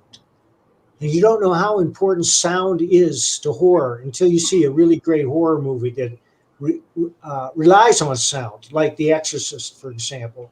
And of course, a novel, you can paint a picture with words, and if you're good at it, you can drag the reader anywhere. I don't know if y'all is paying attention, but this is Mike's Yeah, coloring. that's a coloring book for adults. This is But Mike's kids will like coloring. it too. It's black and I remember white. Badger back in the day too, man. Like This that is brings back memories. If you aspire to be an art or a comic colorist, you get to color panels. Okay. It's got all the great Badger artists. It's got pinups. It's got, if you want to practice actually being a comic artist, a comic colorist, this book is like amazing. You get to really do what you guys do. I'm really scared to fuck it up, so I haven't colored it at all. Use pencils. Man, look, you guys know about my art, okay? It's okay until it's okay. Oh geez, that's in the background. Dang it. Let's see. It's okay until I add color, okay? It's okay until I add color. I've never colored that one because that one's okay. See? I don't do that stuff, man. That's like the 4 or 5 drawings that I've drawn the last 4 years. Because once in a while, every great while, I get inspired to try and draw something, the She was cover of the MegaCon program from MegaCon. Great. And I was like, oh, I want to try and draw that. So I drew it. But my problem is I draw on comic backing boards with a regular pencil, and that's all. You know, it's like Draw with a pen, Pops. I'm afraid of ink. I'm afraid of all that shit. This is a ballpoint. Go very lightly. I'm afraid of ink, dude. I'll be like all that work penciling and then one ink line. Well, I mean, I'm afraid of ink. I gotta say this. I'm kind of amazed by She, not necessarily what you drew. I'm just talking about in general, like the character design. Because whenever I saw She, and it's like no hatred, I just was thinking every time I saw She, I'm like, how the fuck is she assassin with all these fucking banners? Like, wait a minute. Yeah, like how is she gonna navigate without getting fucking caught up in shit? You know. But I mean, it's a good drawing. I mean, you know, it's weird. The hands kind of remind me of Egyptian hieroglyphs, like how they did their hands and stuff. When I was a kid, I would draw that all the time that way, like stuff, because it was like I was so obsessed with that. One thing that people told me that I was pretty good. Most people are like, man, hands are the hardest thing to draw. And the first thing I drew, I think I was 54 years old when I drew that. Okay. And it's like, those hands are pretty good for somebody who's never drawn anything before. I don't know. I just drew it like it looked. I mean, it's funny because, like, I guess, you know, I guess the artist's biggest bane is hands and feet. But like sometimes I'll be drawing and then people are like, oh my God, you just drew that hand like nothing. And I'm like, I don't really think about it. That's right. Like, I think you build it up in your head. You're like, I hands, you know, and then it's not really like that. So I don't know. Do you guys bleed for your art? Do you bleed for your art? Do you bleed for it? Really? I've gotten paper cuts. Yeah. I've gotten paper. Oh, I stab myself with a pencil now and then. I have a scar. Hey, buddy, here. That's all it takes. This is my Spam. Hi, Spam. What's up, dude? Want to say hi? Hi, Spam. What's up? He's like, let me put me down. He's just like, put me down. He kind of doesn't care. Like, one of my relatives, he walked by one time, she saw him, and she's like, oh, he looks like an old white man. I'm like, I just looked at them like, why do you say these things? All right, so anything else on that page we can look at?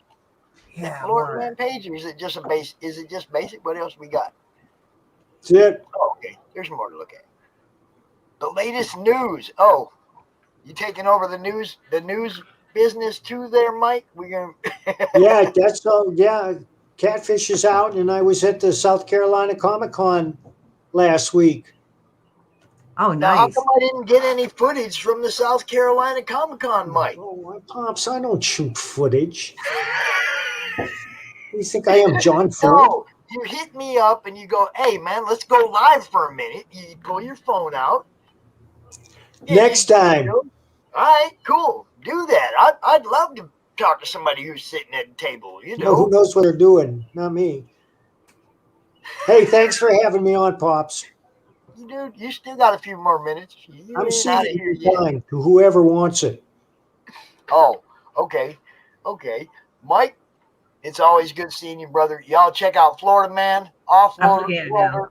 There's some other things coming out. I'm pretty sure I know what he's talking about. It's just not timely, but it's good stuff. You guys are going to love it when it does come out. You know me, Mike. I ain't got nothing. Zip it up. I know.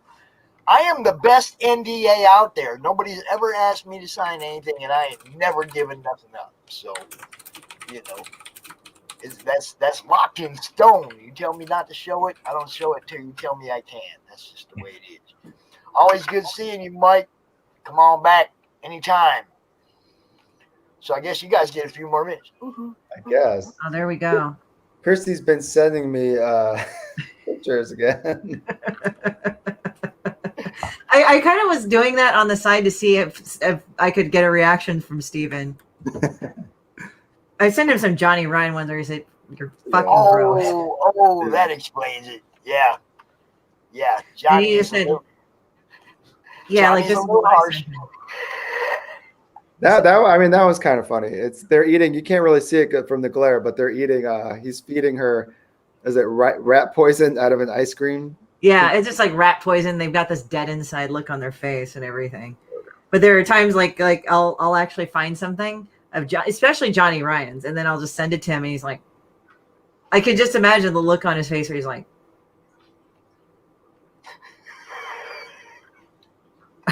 I think that's the look he gets most of the time.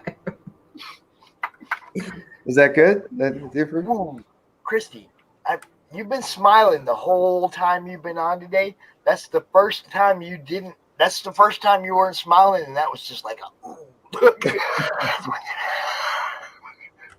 Me? Come here, Rock. Come here, Well, Rock. I mean, it's just like if I'm not smiling, I'm used to something fucked up. But then again, I'm always used to something fucked up. It really isn't it's like really an outlier. Up here. Come up here and say hi. Everybody else's animals are getting in the act. What? Yeah, I feel like I need a pet right now. What? Well, you have kids. I do have kids. Like That's you said, one of them barfed when your wife took. Oh my god, I remember that. I remember that. That was the last CromCon, I think, right? Yeah, I think it was something like, I gotta go. One of my kids threw up. And later on, he messaged me and said, yeah, one of my kids threw up. And my wife was tickling him. My wife was tickling him. And then this is what happened. Yeah, I got in trouble for that one. You get in trouble for things where you're not even there. It's just you're not being there is the cause of the problems. Yeah. I mean, it's just like sometimes they'll like do these fucked up things. Like we're all sitting there talking, and then like some of my friends who I know their Instagram accounts, I'll just like start sending them fucked up things just to see if I could break their composure while we're all talking. Yeah, well, I've had people send me some messed up stuff while I was live before. I'm real picky about whose messages I open now while I'm live. I mean, it's great because like I'll open it because I've seen all sorts of shit ever since the internet began. So I'm just like this, like, oh, okay. It's like one of my friends, like I just knew, like we always send us horrible things, and this was one of the infamous times, like when they said 2 girls, 1 cup. And like he sent it to me. It's like, I know this is going to be bad. So it starts playing. And then it was like they started doing anything. They just started doing their thing. I'm like, yeah, I'm turning this off. Like I wasn't even mad. I was like, okay, whatever. The internet was like, back what I guess like 20. It was insane because like you clicked on anything. You know what I mean? Like nowadays you're a little more savvy about like, but like I remember like you go like out of college, you go to a job, and I worked at this. It's like a. I don't know. They worked with like truck drivers and stuff, shipping thing, and these guys would always click on porn, and IT. They always have IT coming down because you'd have like 50, 60 like sites just pop up on. Yeah, there's okay. And everything. I was just sending an email, and it just boom, I actually had. You can't even create an email now and avoid that shit. Yeah. Eventually, it's gonna find its way into your email. Yeah. So what happened? One of my friends, I think. Okay, so she went to work at this HVAC company, right? So they gave you your own phone and your own email account. Well, apparently the owner's son got addicted to meth. So, people who get addicted to meth, they do all sorts of really crazy, insane shit, right? So one of the things he did was that he subscribed to all these fucking porn sites using the work email and phone. So what ended up happening was that, oh, wait, hold on. My phone's recording this. Hold on.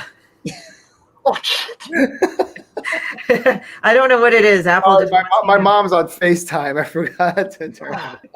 I think my mom is just going, yeah, okay, sure.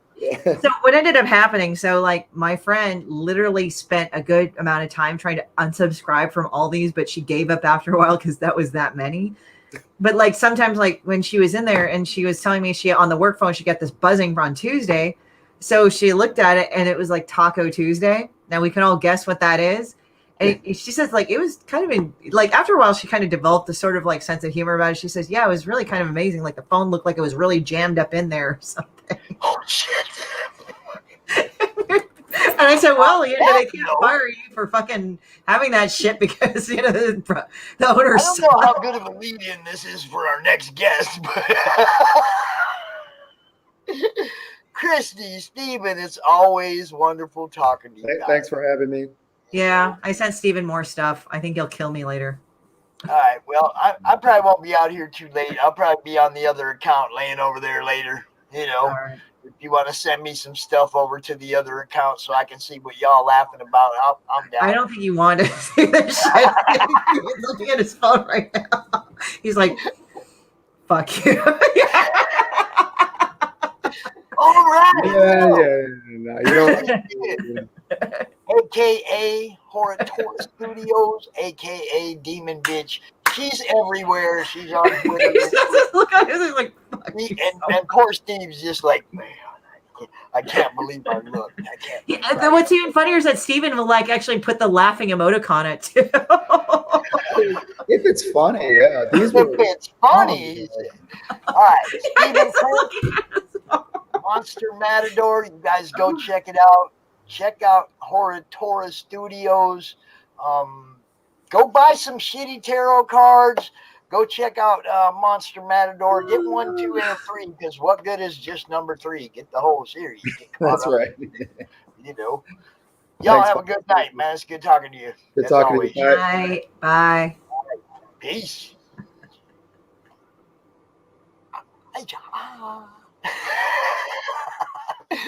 Our next guest, Mr. Riley Weber. And Riley Weber today posted out on Facebook, and he was really excited. And I was like, man, that's great because it's going to make it so much easier for me to interview this guy. He's going to be in a good mood. He's going to be jacked. He's all happy about where his project's going. Everybody, this is Mr. Riley Weber. How you doing, sir? Hey, I'm good. How are you? I'm wonderful. I'm tore up from a weekend of doing this, but it's almost over. I'm almost can go to bed. It's Monday. It's Monday. Hey, it's been a great weekend, man. We had a real good time, and even just the last 2 guests, both of them made a little sale hanging out here. So Yeah. Whatever we can do to help people. I caught the tail end of that story, and it was definitely like, oh, this is a funny interview. Christie's hilarious all the time. Okay. Yeah. I don't know if you've seen her work, but her work is basically her sense of humor. Totally. If she gets disgusted by something, she finds something funny about it to draw, and she gets it out of her system. It's a wild story. You guys know how that is. I know for you guys, it's therapy to escape what's going on here, to write a story or draw for something that's different than Earth, than what we deal with. It's an escape for you guys, just like it is for us reading it. My art is basically like my entertainment. I used to video game and play video games, and now I basically just draw all the time. That's my escapism. Art is my way of having fun. I see new people in the chat I never seen before. You brought your friends. Hey, everybody. Yeah. Those are guys from my server. They're really awesome. Yes, I know. Hey, I never seen them before, so they're your friends. So yeah, come on in, man. Y'all sit down. Thanks everybody for showing up. Oh hell yeah! Hit that subscribe button. We actually went over 300 over the weekend. Oh wow! I'm about to hit 200 subs on my YouTube channel. Yeah, I've only been doing the YouTube for a couple months, so I've been doing it since 2006. Wow. Well, I'm throwing it out there to everybody. There's another one, Max voice act. I'm assuming Max is a voice actor. Yeah. You need to tell all your friends to come to the madness, bro. Oh, I will. On my Discord, all over there. Yes. So about voice acting, you want to hear about my big project going on? The good thing about this is we don't have a time limit. Oh wow! There's no other guest after you, so you can floor. If you can bring other people out if you want to, I don't care, man. Awesome. Well, we're gonna have a you know, fun. This is the last best of CromCon weekend, so you know. things have been really busy since March. I've been on the show since you know, like last time we interviewed, it was December, and you know, I was wrapping up a comic and I finished it, and it launched in March, and it's at 7.7K views on globalcomics.com right now. Nice. I like thrilled. I can't believe how like fast it grew. Like in a month, I got that many views.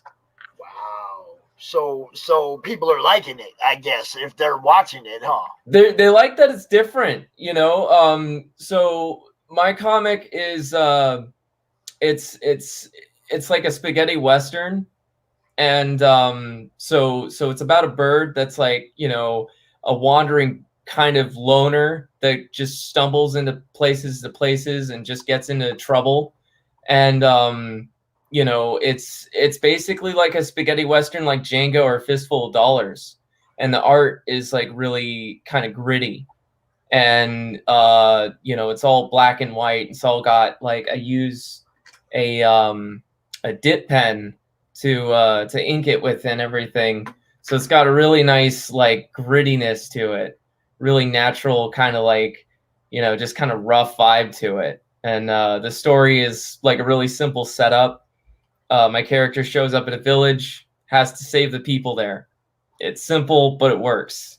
And it's 43 pages in a cover. And yeah, it caught like wildfire. So what do you want me to share? You want me to share the YouTube? Yeah, play it. Let me get this up here. Don't Awesome. start yet. Don't start yet. I ain't ready for that. I'm working on the sequel. So that was the comic, and that was on globalcomics.com.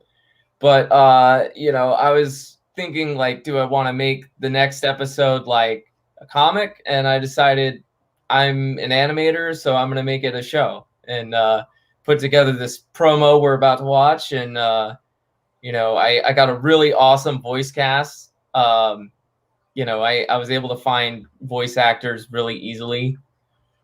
Awesome. Yes. Thanks, Hunter. Here we go. All right. You ready to fire this dude up? Let's do it. Let's watch this.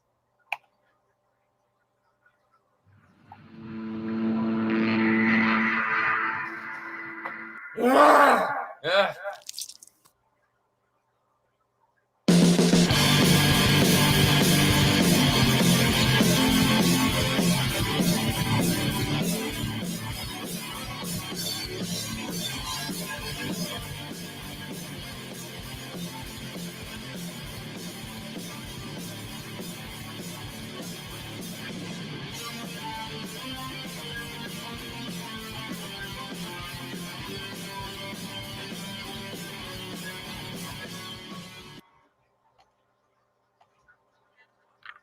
New show coming soon. Yeah. There you go. All right. So I see at the beginning there was a disclaimer.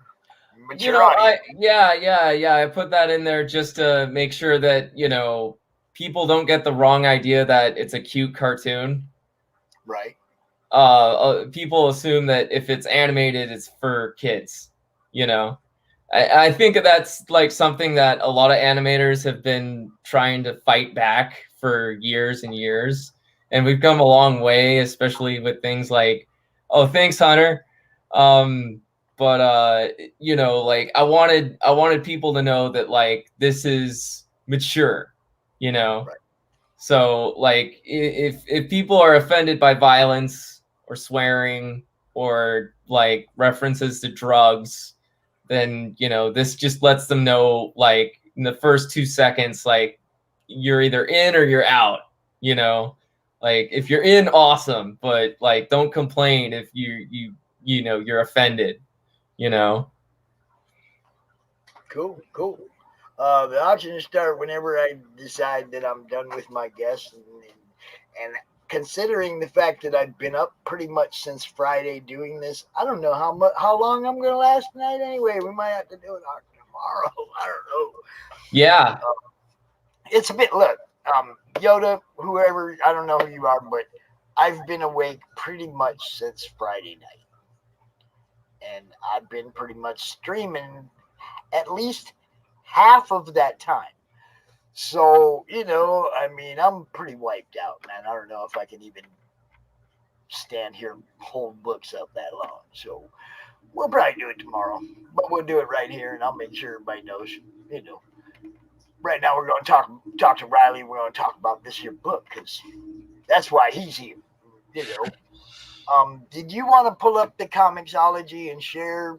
Yeah. Let me pull up a link real quick, and I'll put that in the chat. Well, that's so what I got my comic on globalcomics.com all for free. You can read the whole thing. It's 43 pages. The site is globalcomics.com, and I released it on March 9th. Here, let me post that link over there.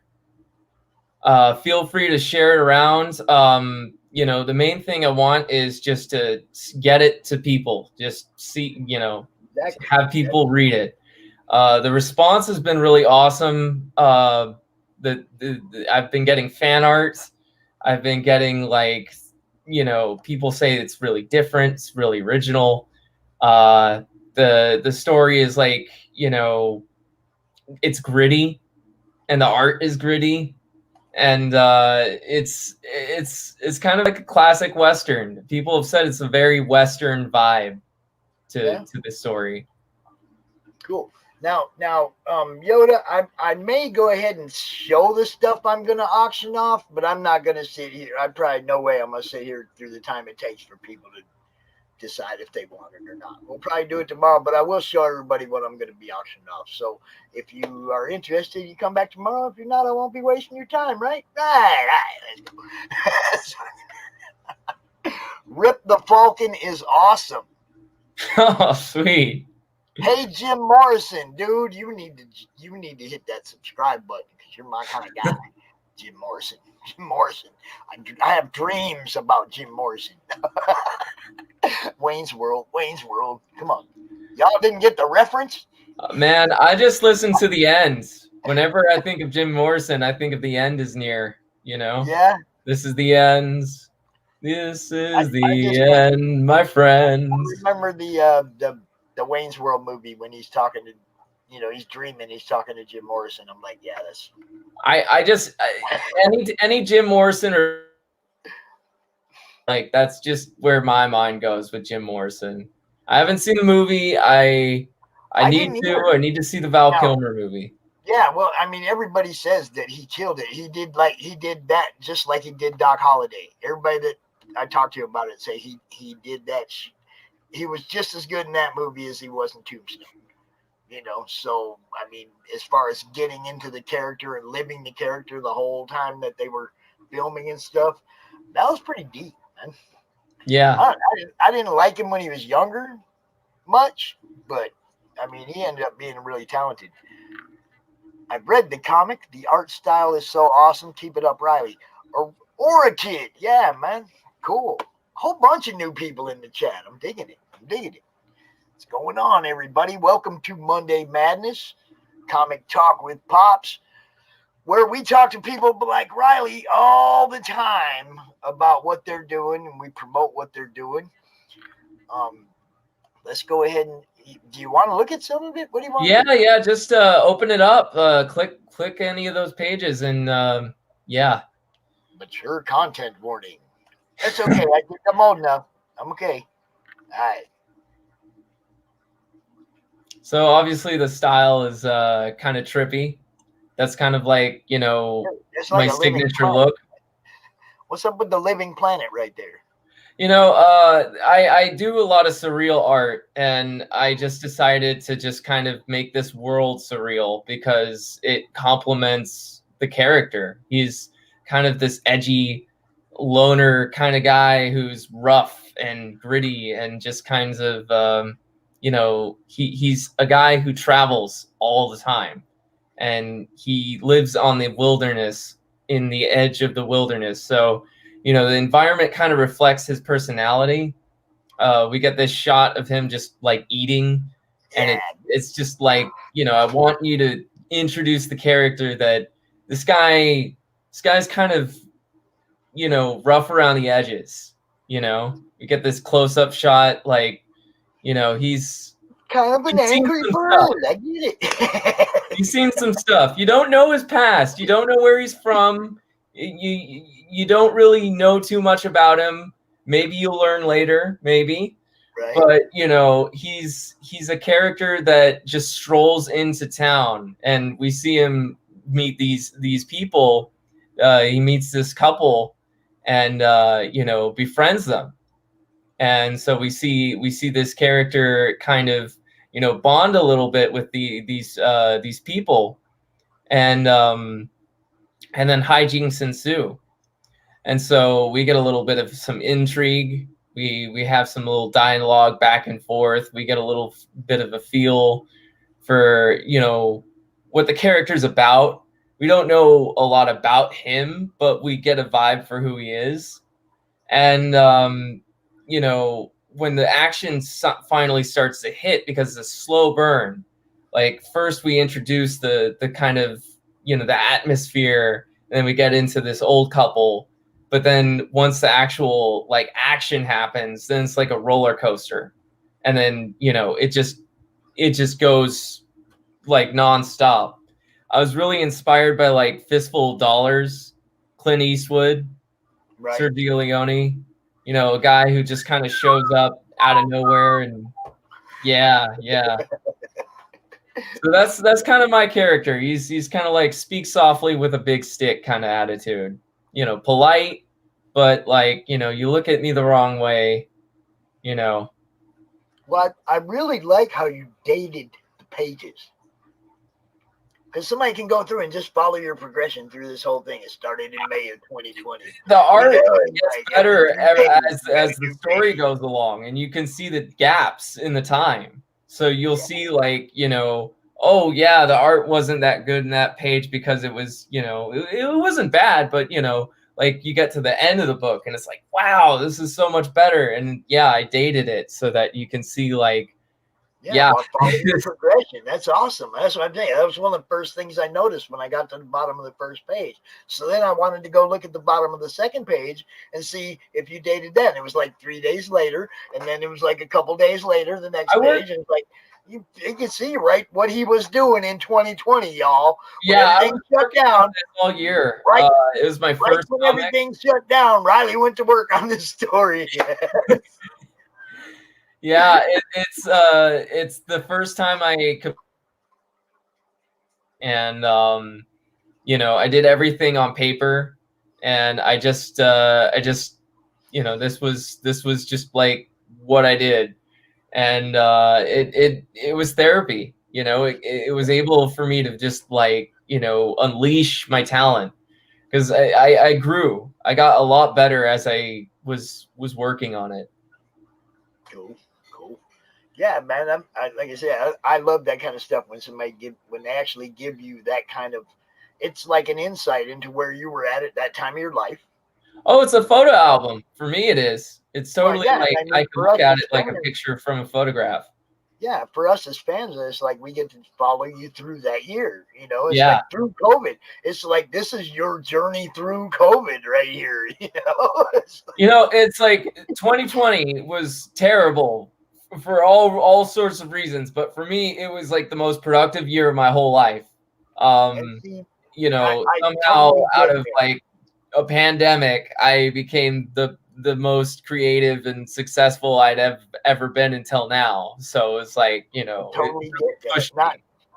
For me, it was like it gave me for the first time in my life, it gave me a reason, a purpose, and a place where I could help a whole bunch of people that needed help, not just like helping my friends that were like coming over bumming a meal or whatever, which is how I spent most of my life. My door was always open, but all my friends come in, take advantage of me. Not all of them.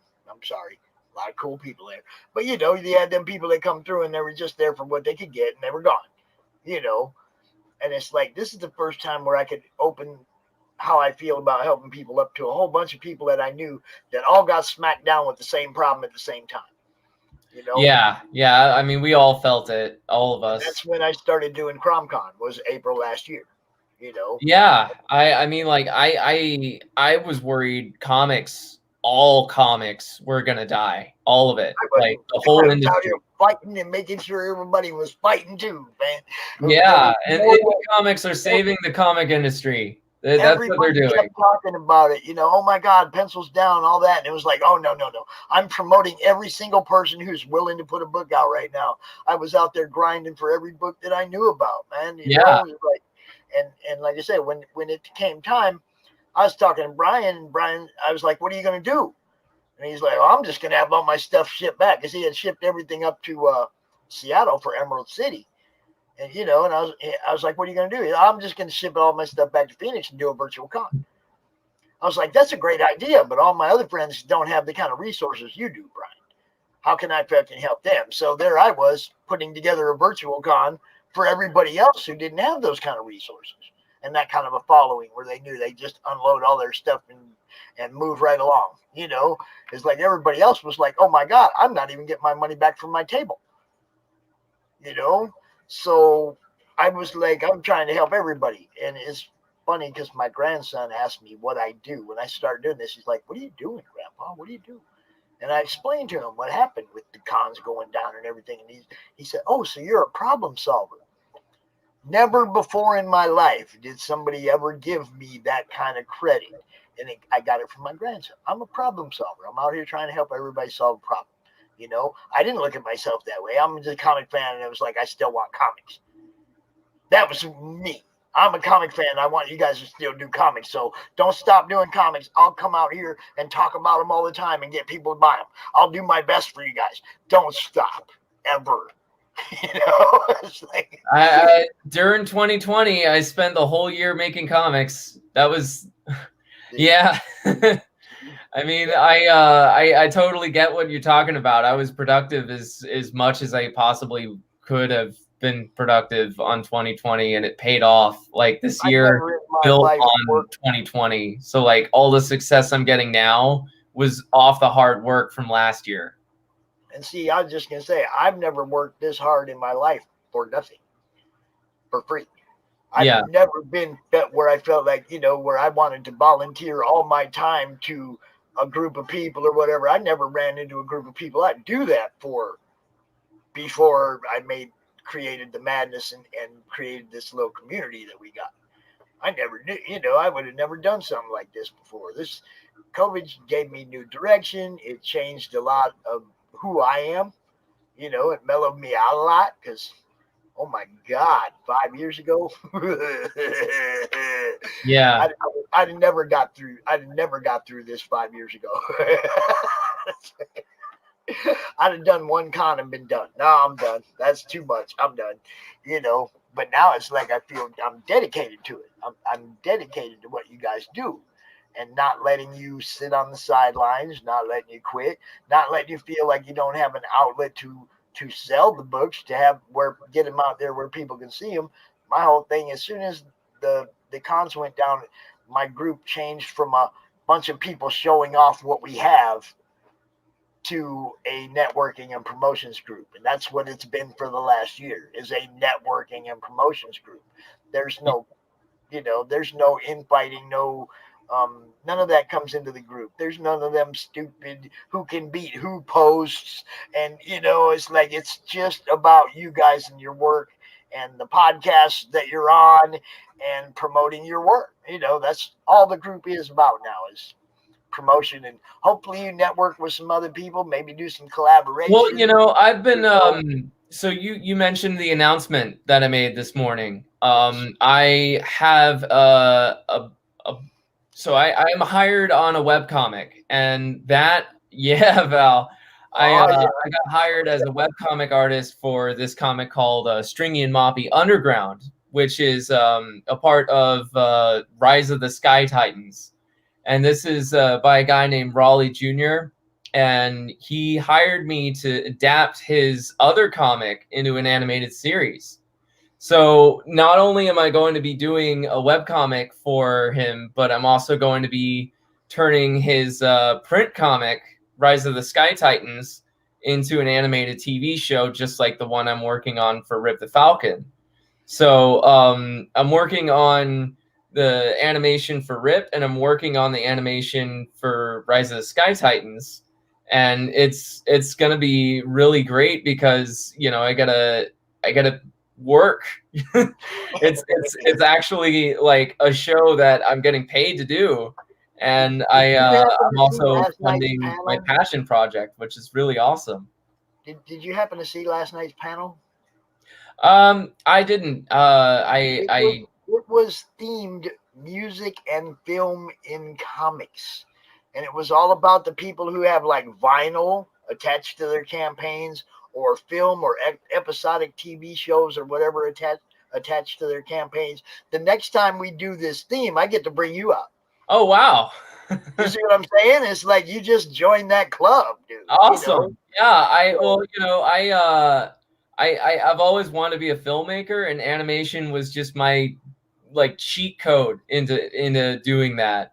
Because you know, with animation, you don't need like millions of dollars. Right. You know, like you could just draw it. Like with Avengers Endgame and stuff, I have no idea how much it costs to make that movie. But, you know, we as artists get to just imagine it and make it and do it. And so we kind of, you know, are, you know, able to do whatever we want with comics and animation. You know, we could do that. So that's what I'm doing. You got happy fans, man. You got happy fans. You know, I have the best fans. Like people on my server, Tick Central. You guys are awesome. It's my favorite Discord server, and Discord is my favorite place in the internet. So you guys rule. But yeah, that right there is my favorite place on the internet. Yeah. Comic related madness on Facebook. We all have our spot. We all have our little, you know, our home. And yeah, I haven't been this excited in my life. Like we're getting ready to do some really awesome stuff. Like the comic launched, did great. It's at almost 8K views. And oh, thanks. Now, see, this is what I keep telling you guys too. It's like Rich is always like, oh, Pops helps me so much, and it's like if you guys weren't doing what you're doing, I wouldn't have anything to do. And you guys do all the work. I just come out here and talk about it. Yeah, it's like the show is going to be like so much bigger than the comic. The show is going to go so much more intense with the story and everything. Like, you know, the sequel to Rip the Falcon with the animation show, it's going to be like edgier. It's going to be more violent. It's going to be more mature. It's going to have better storylines. It's going to have acting. It's going to have music. It's animated, so it's gonna have a lot more like kick to it. And you know, what we're doing with the voice cast is just like like it's gonna feel like TV quality. I'm pushing for TV hand-drawn Ralph Bakshi heavy metal style animation. Like I really want to get people excited about like the hand on heavy metal guys. They're gonna show up in the chat, bro. Yeah. Brad Forte and all them guys are in the You know, everything's done frame by frame. It's not done by tweeting. I did it in Toon Boom, and then like I'm like, no, I gotta go back. It was done with vector art, and I didn't like the colors, and it wasn't smooth. It just didn't have life to it. So I just threw the whole thing out. Went back into Clip Studio Paint EX and then redid everything shot by shot, and then added color and detail and lines and just pushed that like nitty gritty like 90s edge to it. And it's going to look really awesome. Mark McCann and Frank Forte and Hillary, all those guys are in the group. All those guys from Heavy Metal Magazine are all in the madness, dude. Great. I'm inspired by Mobius and Druliet. You know, like I have a bunch of 70s and 80s heavy metal. I really like the film. I really like the even Heavy Metal 2000 was good. Like, Yeah. I just have like an assortment of random like old, you know, old 80s and 70s heavy metal. Mobius is a big influence. Definitely all those Mobius. guys, I mean, most of those guys, not all of them, but most of those guys have made appearances in CromCon over the last year. Mobius passed away No, recently. I said most of those guys, not all those guys. Yeah. Most of the guys that I mean, most of the guys I that mostly pay heavy attention metal. to the stuff that I have. It's a series that has been around since '77. So, you know, heavy metal has been around for years. I don't keep up with every single issue, but you know, I have a nice big pile of 80s heavy metal. And you know, that's kind of like the era I stick to. Some of the people that worked on the film and you know, the people that are attached to the magazine are all part of the madness. They come out, you know. Phil, my co-host, Phil Leon, he knows all those guys. He brings I mean, it's a world-renowned magazine. It's huge. It's the best sci-fi art and adult fantasy art in the world. No question. I just you know, the style is, you know, that's kind of the era that I'm referencing, you know. That old, like, you know, pen kind of vibe, the stippling effect, the detail. And look, you say heavy metal and freaking Phil shows up too. Look at that. Yeah. You can't say heavy metal without Phil showing up. Hell yeah. Take a ride. It happens like 9 out of 10 times. Somebody on the show says heavy metal, and there's Phil in the chat. Hey. Yeah. So there you go. Yeah, it's gonna be on TuneX TV. It's on Roku. It's a brand new animation channel. It's like a brand new network. It's gonna be free from the restrictions of YouTube. You know, we know. Yeah, we all know how like YouTube is just like this giant vacuum, and it just sucks the life out of everything. TuneX TV, it's a small network, but it's growing, and it's going to be a really awesome audience because people come there for animation, buy animation, and it's going to be like, you know, power to the people kind of stuff. It's going to have like, you know, the audience who wants Rip the Falcon. Yeah, TuneX TV. Look it up. It's worth your money. It's not money. It's free. It's worth your time. Worth your time. There you go. And that's really the biggest challenge for most everything we do is what we're doing worth our time. Yeah. I mean, like, you know, I do this out of like, you know, I'm not getting paid to do this. I do this because I have to. I'm compelled to do it, you know. Out of love, brother. You can say it. I do it out of the love for what it is. You know, whatever it is, whatever, you know, if it's comics and whatever it is, that's basically where I was going. What's your time worth? If your time's worth your happiness, do you understand where I'm going with this? You can make a lot of money. You can make a lot of money, and then you'll wake up one day and money won't mean anything, and then you'll do something. Like, I'm getting toward the other end of the spectrum of life. Yeah. And it's like everything now has to be a good time. When it quits being a good time, I'm over doing something else. I'm gone. I'm leaving that behind because I'm too short now. Well, you know, with my whole world that I'm setting up, it's like I'm living my dream. You know, this is the best time of my life. It's awesome. I mean, that's kind of what I'm trying to do. It's not like I ever planned on doing anything like this, but when this thing came up, you know, when the COVID killed everything, it was like I dove in with both feet. You know, I jumped in and I had no idea what I was doing. Riley, look, this is the guest list for CromCon 1. Yeah. It's on a freaking paper plate, dude, because I had no organizational skills. I didn't know anything about organizing a con. I didn't know anything about anything. I just dove in and did it. And I encourage everybody, if it's something that you feel passionate about, just do it, because your happiness means more than the dollar count. I'm telling you, in the end of the game, being happy is. I got a worth story. much more. I got a story about that. Do you want to hear a story about happiness versus dollar stuff? Yeah. Awesome. Yes. Actually, it's been a really good show, Phil. You just need to go watch the whole show. Really. Okay, go ahead. Okay, so I was the beer guy. I was the beer guy at a high-end grocery store.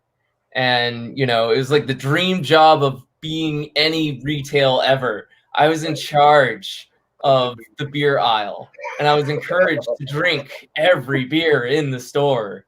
I got all the beer, and, you know, Who was encouraging you to drink every beer in the store? That's oh yeah. And so I was pretty much encouraging you? I was pretty much living like, you know, some NFL fans' fantasy. You know, I just was like living beer and on the path to being the beer guy in the beer city of the beer state. And I wasn't happy with getting yelled at by my boss all the time. I was doing a really good job. I was working really hard. I was stocking everything. I was doing everything I was supposed to be doing. But, you know, as good as like on paper, how good the job was, it was full time, had benefits, on a path to a career. I just wasn't drawing, and I was getting tired of getting yelled at. So I quit, and I did the rest of the Rip the Falcon comic, and been doing it ever since. And it's been doing awesome. Totally worth quitting that job for. Well, yeah, that's what I'm saying. Be happy. I mean, in the end, when you get to my age, it don't matter. Your time is short. Be happy. If you adopt that at a younger age, by the time you get to my age, all you have is smile lines. You know, the wrinkles, they're all smile wrinkles. You can tell that guy had a good time his whole life. That's the guy I'm trying to be. I'm trying to have a good time. You know, and this whole thing, like I said, changed my whole life direction. You know, it really did, because I didn't have anything other than my grandkids that I was, you know, paying any attention to. You know, now I'm like out here. I'm doing something that gives me a little more drive, gives me a little more reason to get up, come over here, look at the computer in the morning, check all my messages, see what's up for the day. Who do I got to go push because they're not quite funded yet, or who's almost at the end of their campaign. I want to go give them that final push. You know, it's like I'm doing that for fun. Yeah, I mean, like, you know, working on this animation stuff, it's like I get to play. I get it, instead of watching a movie, I gotta make the movie. You know, I gotta actually like put the things into the thing, and for me, it's like instead of reading the comic, I get to talk to the people that wrote the freaking comic. Yeah, and drew the comic, and now I get a different insight on the comic. Now I'm gonna go read it. You see what I'm saying? Most of the time, I won't read your book before I talk to you. You can ask anybody. I'll tell you, no, I ain't got to that yet. I want to find out who you are. Now I'm going to go read your book, because now I have a little bit of insight into where you were at when you wrote the story. You know what I mean? It's like, now I want to go read it. That's why I was really glad that you dated those pages. That goes right back to that. You dated those pages. I get to follow you through the journey of 2020. Well, look forward to present. You know, right now is even better than before then. Don't go. Oh, we got to go through the whole progression. Right here. We got a show on the way. It's awesome. We're gonna have acting. We're gonna have act. Dude, look how excited right now. Yeah, we got such an awesome cast right now. We got a really awesome script. It's coming together. It's coming together. It's going to be an awesome show. Look how happy this guy is. Y'all just keep supporting what he's doing. Keep that smile on his face, man. I'll do my best to do that too, bro. Yeah. Well, YouTube, Tick Inc. Check me out on YouTube. YouTube /Tick Inc. And check out globalcomics.com. Rip the Falcon. And my Twitter handle is @TickRiley, and Riley Weber is my name. And yeah, just follow Rip the Falcon on my YouTube, Tunex TV, and check it out for Newgrounds. It'll be on Newgrounds. And the episode will be coming in about a month or two. We're going to have Rise of the Sky Titans come up in the future. That's coming up. And we're just, I'm focusing on that really classic, like 90s cartoon style, hand-drawn animation, frame by frame. So yeah, look forward to it. Cool. All right. So I didn't quite catch the YouTube channel because I want to go subscribe. So what was it? Yeah. TICINC, Tick Inc. Just 2 words. It's actually, I got a sign right there, Tick Inc. It's you know, the whole idea of Tick Inc. is that I have Tourette's. And tick is what you do when you have a tick, you know. So that's just kind of like my INC. Oh, okay. See, I blew it. I'll type it in the chat. Yeah, I mess up sometimes. Oh well. No, it's all good. It's all good. But yeah, it's a little nod to people with disabilities because, like, you know, it's edgy, it's spontaneous, it's fast, it's loose, it's in your face. And, you know, that's what a Tourette syndrome tick is like. It's like edgy, you know? So, you know, that's kind of my whole mantra with the company and everything. It's it's in your face. It's loud, loose, in your face. That's the style. Cool. All right, try this again. Tick Inc. on YouTube. Go check it out. Please subscribe. check out the stuff on there. I inked the whole comic from the day one all the way to the finish. You can see literally the entire comic being made in a year on my show. So the whole comic is inked on that YouTube channel. It's called Comic Sessions. And I had some really awesome music on there as well. So, you know, for a lot of it, you could just kind of put it on, do homework, watch, you know, just chill to it, like lo-fi hip hop, that kind of stuff. Cool. Great talking to y'all as always, Riley. Yeah, you too. I do want it when you're actually putting this thing together, you know, or putting it up when it's out where we can watch it. I want to know. Well, you'll be the first to hear about it. I'm working on this like right now. Before you called me up, I was actually working on a shot, and it's on my Discord server. So you know, just FYI, things are happening. They're on the way. Mostly vibing. Yeah. Yeah, man, definitely. I want to know what's going on with it. Keep us in the loop for sure. I will. I'll be sharing it on Facebook, Twitter, YouTube, everywhere. You know, thank all your friends, man, and thank them all for coming over. That's awesome. awesome. Yeah. Thank you guys. I love you guys. You guys are the best fans in the world. So, hit that you know, subscribe button, and I'll think so too. No, seriously though, hit the subscribe button because we got, when we went over 300 this weekend, we got a giveaway or two that's going to be up here in the next week. So you want to be on that subscription list. We all when Pops gives something away, it's worth having. That's all I'm going to say about that. So you know, definitely tune in, join the madness. You know, stay up with what Riley's doing. He's going to keep us informed. We'll keep you informed. That's how we do this. All right. It's always great talking to you, but you bet. You have a good night, sir. All right. Now, like I said, I don't think I'm staying out here. I ain't got near enough sleep over the last few days, so I don't even want to get into all that. I will show you some of the stuff that we will be auctioning off. Maybe tomorrow, maybe Wednesday. I don't know. I'll try to find a time when there's not too many people streaming so that we actually get viewers. But you know, we have some stuff that we're gonna be unloading. Okay, so we'll be unloading Shine Niobe #2. We'll be unloading Steph Wilson Niobe Birthright #1, and the proceeds from that will be going toward Sarah Huppler. We'll be selling one of these remnants by Russell Oldham. Let's see, we got some Mojo prints. We have a Mojo print back there on the wall. That was the what was going to be the con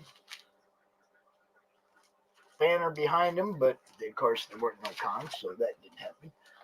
We have some Greg Harms pencils and Greg Harms inks. We have 6 pieces. We'll probably give one of these comics away with each one. These are Realms from Limitless, Tony Moore. Some of these have Jim O'Reilly covers.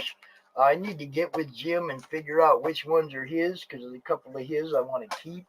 I don't want to be giving up the Jim O'Reilly stuff, really. But that's, some of the stuff we're going to be getting rid of here tomorrow or the next day. I'm just not sure when. Like I said, I don't feel like dealing with it right now. I don't think I can sit out here and go through however long it takes for people to argue about whether or not they're going to get something, what they're going to see, spend, whatever. And yes, Bowtown, look, all the time. That's all we do. The madness is all about comics and art and stuff. If you're on Facebook and you join the comic related madness, that's where all of this originates out of. That's where CromCon comes from. That's where all my shows come from. You have Monday Madness. Of course, what we're doing right now, we do launch parties for people's campaigns. We do countdowns for people's campaigns. The end of every month, the last weekend of the month, we do CromCon. This is the end of CromCon. The Monday after CromCon is always dedicated to people like Riley who missed out on a spot over the weekend, so we try to still get them out here, Yeah, we do our best, man. We try to make sure we're bringing out good people that have good, projects. A lot of people are happy with what I'm doing. We move some books for them. We get people looking at them. We get people talking about them. And that's all I can guarantee is that I'm going to put it out there where people can see it. I can't guarantee anybody's going to buy anything, but I can put it out there where people see it. And if they like it, they're going to hit you up. That's how we do it. Comic related madness on Facebook. That is where all our action, like I said, that's where it originates out of. If I see a project somewhere else, I'll share it into the madness, and all the creatives in the madness are always putting their projects there so I can share it out from the madness as well. Oh yeah, there was one other thing. If you missed out on the Mojo half of the connecting covers with Voodoo Nations, I'll also have one of those. There's some stuff that we just put way too much into it to we'll get into that later, if ever, Thank you, sir, Hunter. Like I said, we do the best we can for everybody in the community that does good for us and what we're doing. Riley's one of them guys, man. I don't know if you guys were out here earlier when Mike Barron was out here talking about Florida Man. Christie Shinn was out here talking about Demon Bitch. Go back and watch the earlier part of this show. You're gonna see some of that stuff you're talking about. Monster Matador, all kinds of stuff. Good stuff. Always. You guys have a great evening. I'm Pops Van Zant. I'm about, 14, 26. Yeah, I'm about 30 hours into streaming for now. I'm good. I'm going to bed. Peace. Sean Howe, Artzilla, Seanzilla Art. Dude kills it. What's up, Garrett? What's up, buddy? I'm sorry. I'm just checking out, dude. I just decided I'm not going to do the auction tonight, but you are more than welcome. You know me. You guys know me. I'll let everybody know when I'm going to do it. You'll know. And if you saw anything that interests you, then hit me up. Y'all have a good night. Peace out. And I think I'm gonna play this one last time since the weekend's over. We're going out with